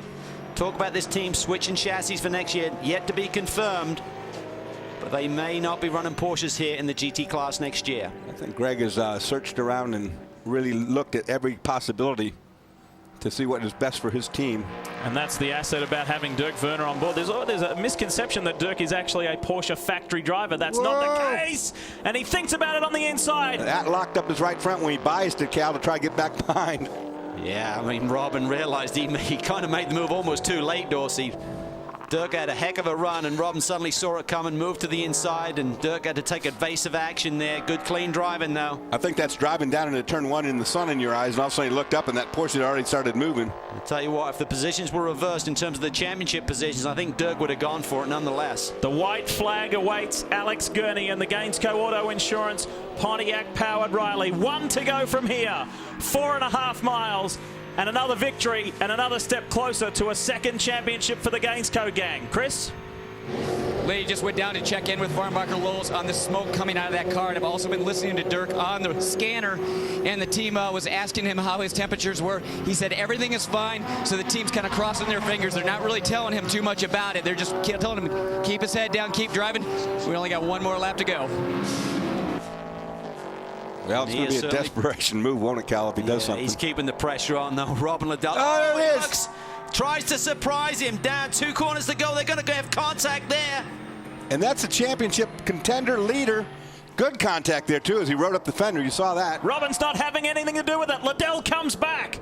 This is a tremendous fight in GT for the win. Look at the damage on the left front corner of Werner. Yeah, He's slowing. He's slowing. Has the tire gone down? Liddell may have a problem with the tire, He's off. They have flats. Liddell's got a flat for sure. I don't know about Werner. Whoa, spectacular stuff. Ed's got a flat. They both have flats, I think, Cal. Jeff Siegel, can he catch these guys and get that victory for Mazda here today? It's the right front corner, we believe. There it is. Definitely on Robin. He's got the right front cut down, but I'm looking at the Porsche. I'm not too sure he doesn't have one, too. Here comes Siegel. He's going to take the second spot. Can he catch Werner? Werner is wounded also. It's got to be a massive visibility problem there for Robin Liddell, as well as the handling. He's doing the very best he can with that Stevenson Pontiac on the final lap. Look at that shredded front right. Oh, that's a shame, because this was a tremendous performance by the whole team. And certainly Robin Liddell really clawed his way back into this one, having almost gone down a lap by not taking that wave by. No other Daytona prototype chassis manufacturer has won here other than Riley, and that trend will continue. Oz Negri and Mark Patterson won in the early years. Look at the vibration on the wheel of Dirk Werner. Now it's gone flat. He's lost his front too now, or something's gone. Siegel goes through. We've got a new leader in GT. Where is the 07? Can Paul Edwards catch the 87 and get by and keep this there it is right here. championship alive? Werner's got a decision to make here. Does he take to pit lane, or does he try and struggle around for one more lap? The GT Championship is still alive. Can you believe it? This is incredible stuff here at Salt Lake City. And Bob Stallings and his team, his staff, and his drivers have done an amazing job today. There's damage now, massive damage on the 57 as the 99 comes through the final turn and heads down the straight. Wow, they get one step closer to a championship. Gurney Fogarty in Utah, victorious in spectacular style from pole to victory lane. Angelelli second, Pruitt third. But it's the Red Dragon that roars in Utah. That's big. And what a day for these boys. Mazda, they thought it would be the 70 or the 40. Well, guess what? Jeff Siegel has done a tremendous job to recover. Had a slight off there when it was really heavy going at the front of the GT pack. Lally will be on the podium. Edwards will be on the podium. The championship is still on, going to Homestead. This is the fight for second. Paul Edwards wants to try and get by the 66, try and get every valuable championship point. Yeah, with one race to go, I mean, anything. Look, long side by side, I think this will happen, no question. No, maybe not. Well, you can see what happens when you throw everything at it. Dirk Werner taking himself out of the running. And he didn't need to do that. He didn't need to do it. Did not need to go contest that corner. 7 cars on the lead lap in GT. Liddell will probably finish last unless he can recover and get back out there, but look like there's a lot of damage to his car. I think Werner will end up 6, and Edwards right now 3rd. That will close the points gap for Kelly Collins. I mean, they would have clinched the championship today. Yes, it would have been done. He didn't have to contest that corner like that. Stay behind Robin Liddell, and it would have been championship number 2 in 3 years. Andy Lally, what a comeback drive. What great strategy. What a good strategy call from TRG and from the Leighton Reese Performance Group to keep these guys out. Same rule applies for the 69. For Jeff Siegel and Emil Asentato, who qualifies the car and starts the car and hands it over to this young man. This is a Pro-Am deal. Emil Asentato is not a professional driver. He's a sportsman, gentleman driver who has been on the improve year after year. And the young and the old, that's no disrespect to Emil, have formed a very tight and effective partnership. Yeah, easy on that old now. And we understand they are confirmed to come back and run with Speed Source again, so that's great news. They're going to have brand new race cars next year. These 2 cars, the 69 and 70, as you mentioned, Lee, being sold to the Nonamaker squad, the Salins team. So we're going to see more Mazdas on the grid next year. They're looking for another win here today. It's looking good. Well, it's extra special for Mazda because no other GT car other than a Pontiac has ever seen victory lane here in Grand Am GT competition. So it's big. Paul Edwards thinks about it on Andy Lally. Can't quite do it. He's not quite close enough. But for Jeff Siegel and Emil Asentato, it will be win number 2. 3 consecutive podiums. The Mazda gets there from last to first. What a day for Speed Source and the 69 combo of Siegel and Asentato.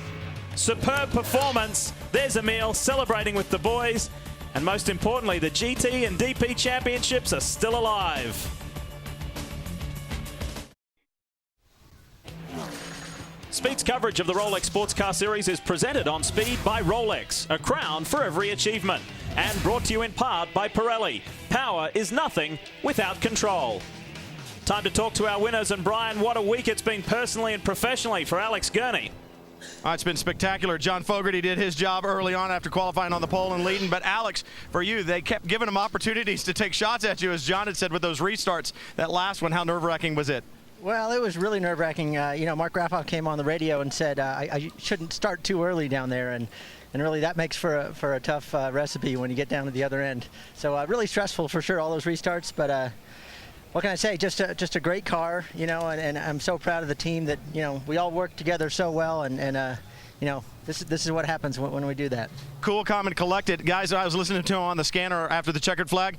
He was actually reciting championship points already. He had them in his head, Lee. Well, we're doing some rough math up here, and I think if a top 4 result at Homestead for those boys will clinch them their second Daytona Prototype Grand Am title. So it blows out from 5 to 8 points. There's no longer a tie for second, and then Rojas and Pruitt drop 10 out of the lead of the championship. That's the way it stands. It's a nail-biter. And how about this? It could have been clinched today, but Dirk Werner, Lee Keen will have to do it down in Homestead Miami Speedway. Kelly Collins bridges that gap by 5 points, narrows it to 30. Andrew Davis, 14 points further back. Time to keep hearing from our winners. I bet you they're happy in GT land, Chris. Oh, it's smiles down here, Lee. Emil Asentado and Jeff Siegel get their second victory this year. And Jeff, that was probably by far one of the best GT battles we saw in the last hour of this race. You got to tell us about it.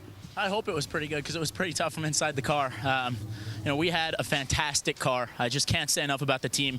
Speed Source Prepare is a tremendous car. The last 2 races we've been on like I've never been on with a race team. We came here and kind of suspected this wouldn't be a good track for us, and from practice, we had nothing but problems. We popped the motor. We had all kinds of suspension problems. I went off the track and hurt the car. So to come from last place on the grid to a win and do it really twice coming through the field, it's phenomenal. Congrats, guys. Brian?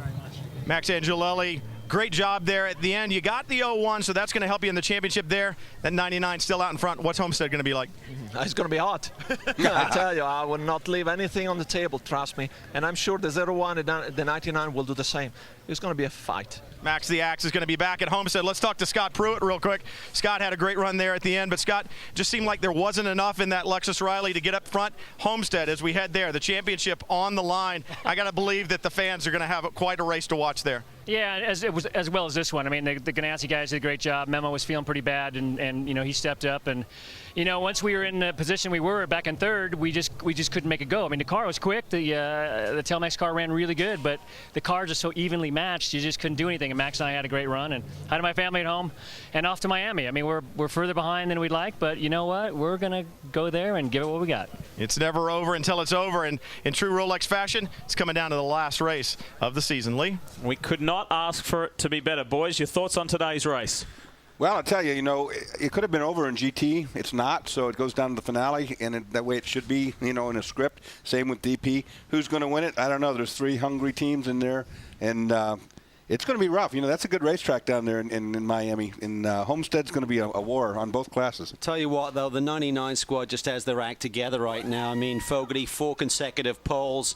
I mean, this sort of showed the performance that we saw back in 2007. 2008 was an off season for them. They kind of lost their way a little bit. They've regrouped. They've been so strong this year, and they're making it happen. This is almost like the chase. Chris talked about this, the chase for the championship. Well, they're doing it when it counts, right at the finish of the season. I totally agree. I mean, I don't know what they found, but right in the middle, as you see right here, this is what takes a championship into the final thing. That was the big hit right there, as you saw the 87 climb up on top, and it took out both tires in both cars. So Dirk Werner in the 87 wanted the win to clinch the championship. And Chris Neville, I can tell you, was scurrying around trying to find Dirk Werner back behind pit road out in the paddock. We couldn't locate him, I should say. So we will have to catch up with the German driver at Homestead Miami Speedway. Well, what a day to remember. It's the first sprint race format here at Miller Motorsports Park in Grand Am, and it left us with plenty to talk about. It's a 3-week break, and then we go to the season finale. Who will be the champions? It's looking good for Farnbacher Lowe's, and it's certainly looking good for Gainscote. But as we saw today, anything can happen.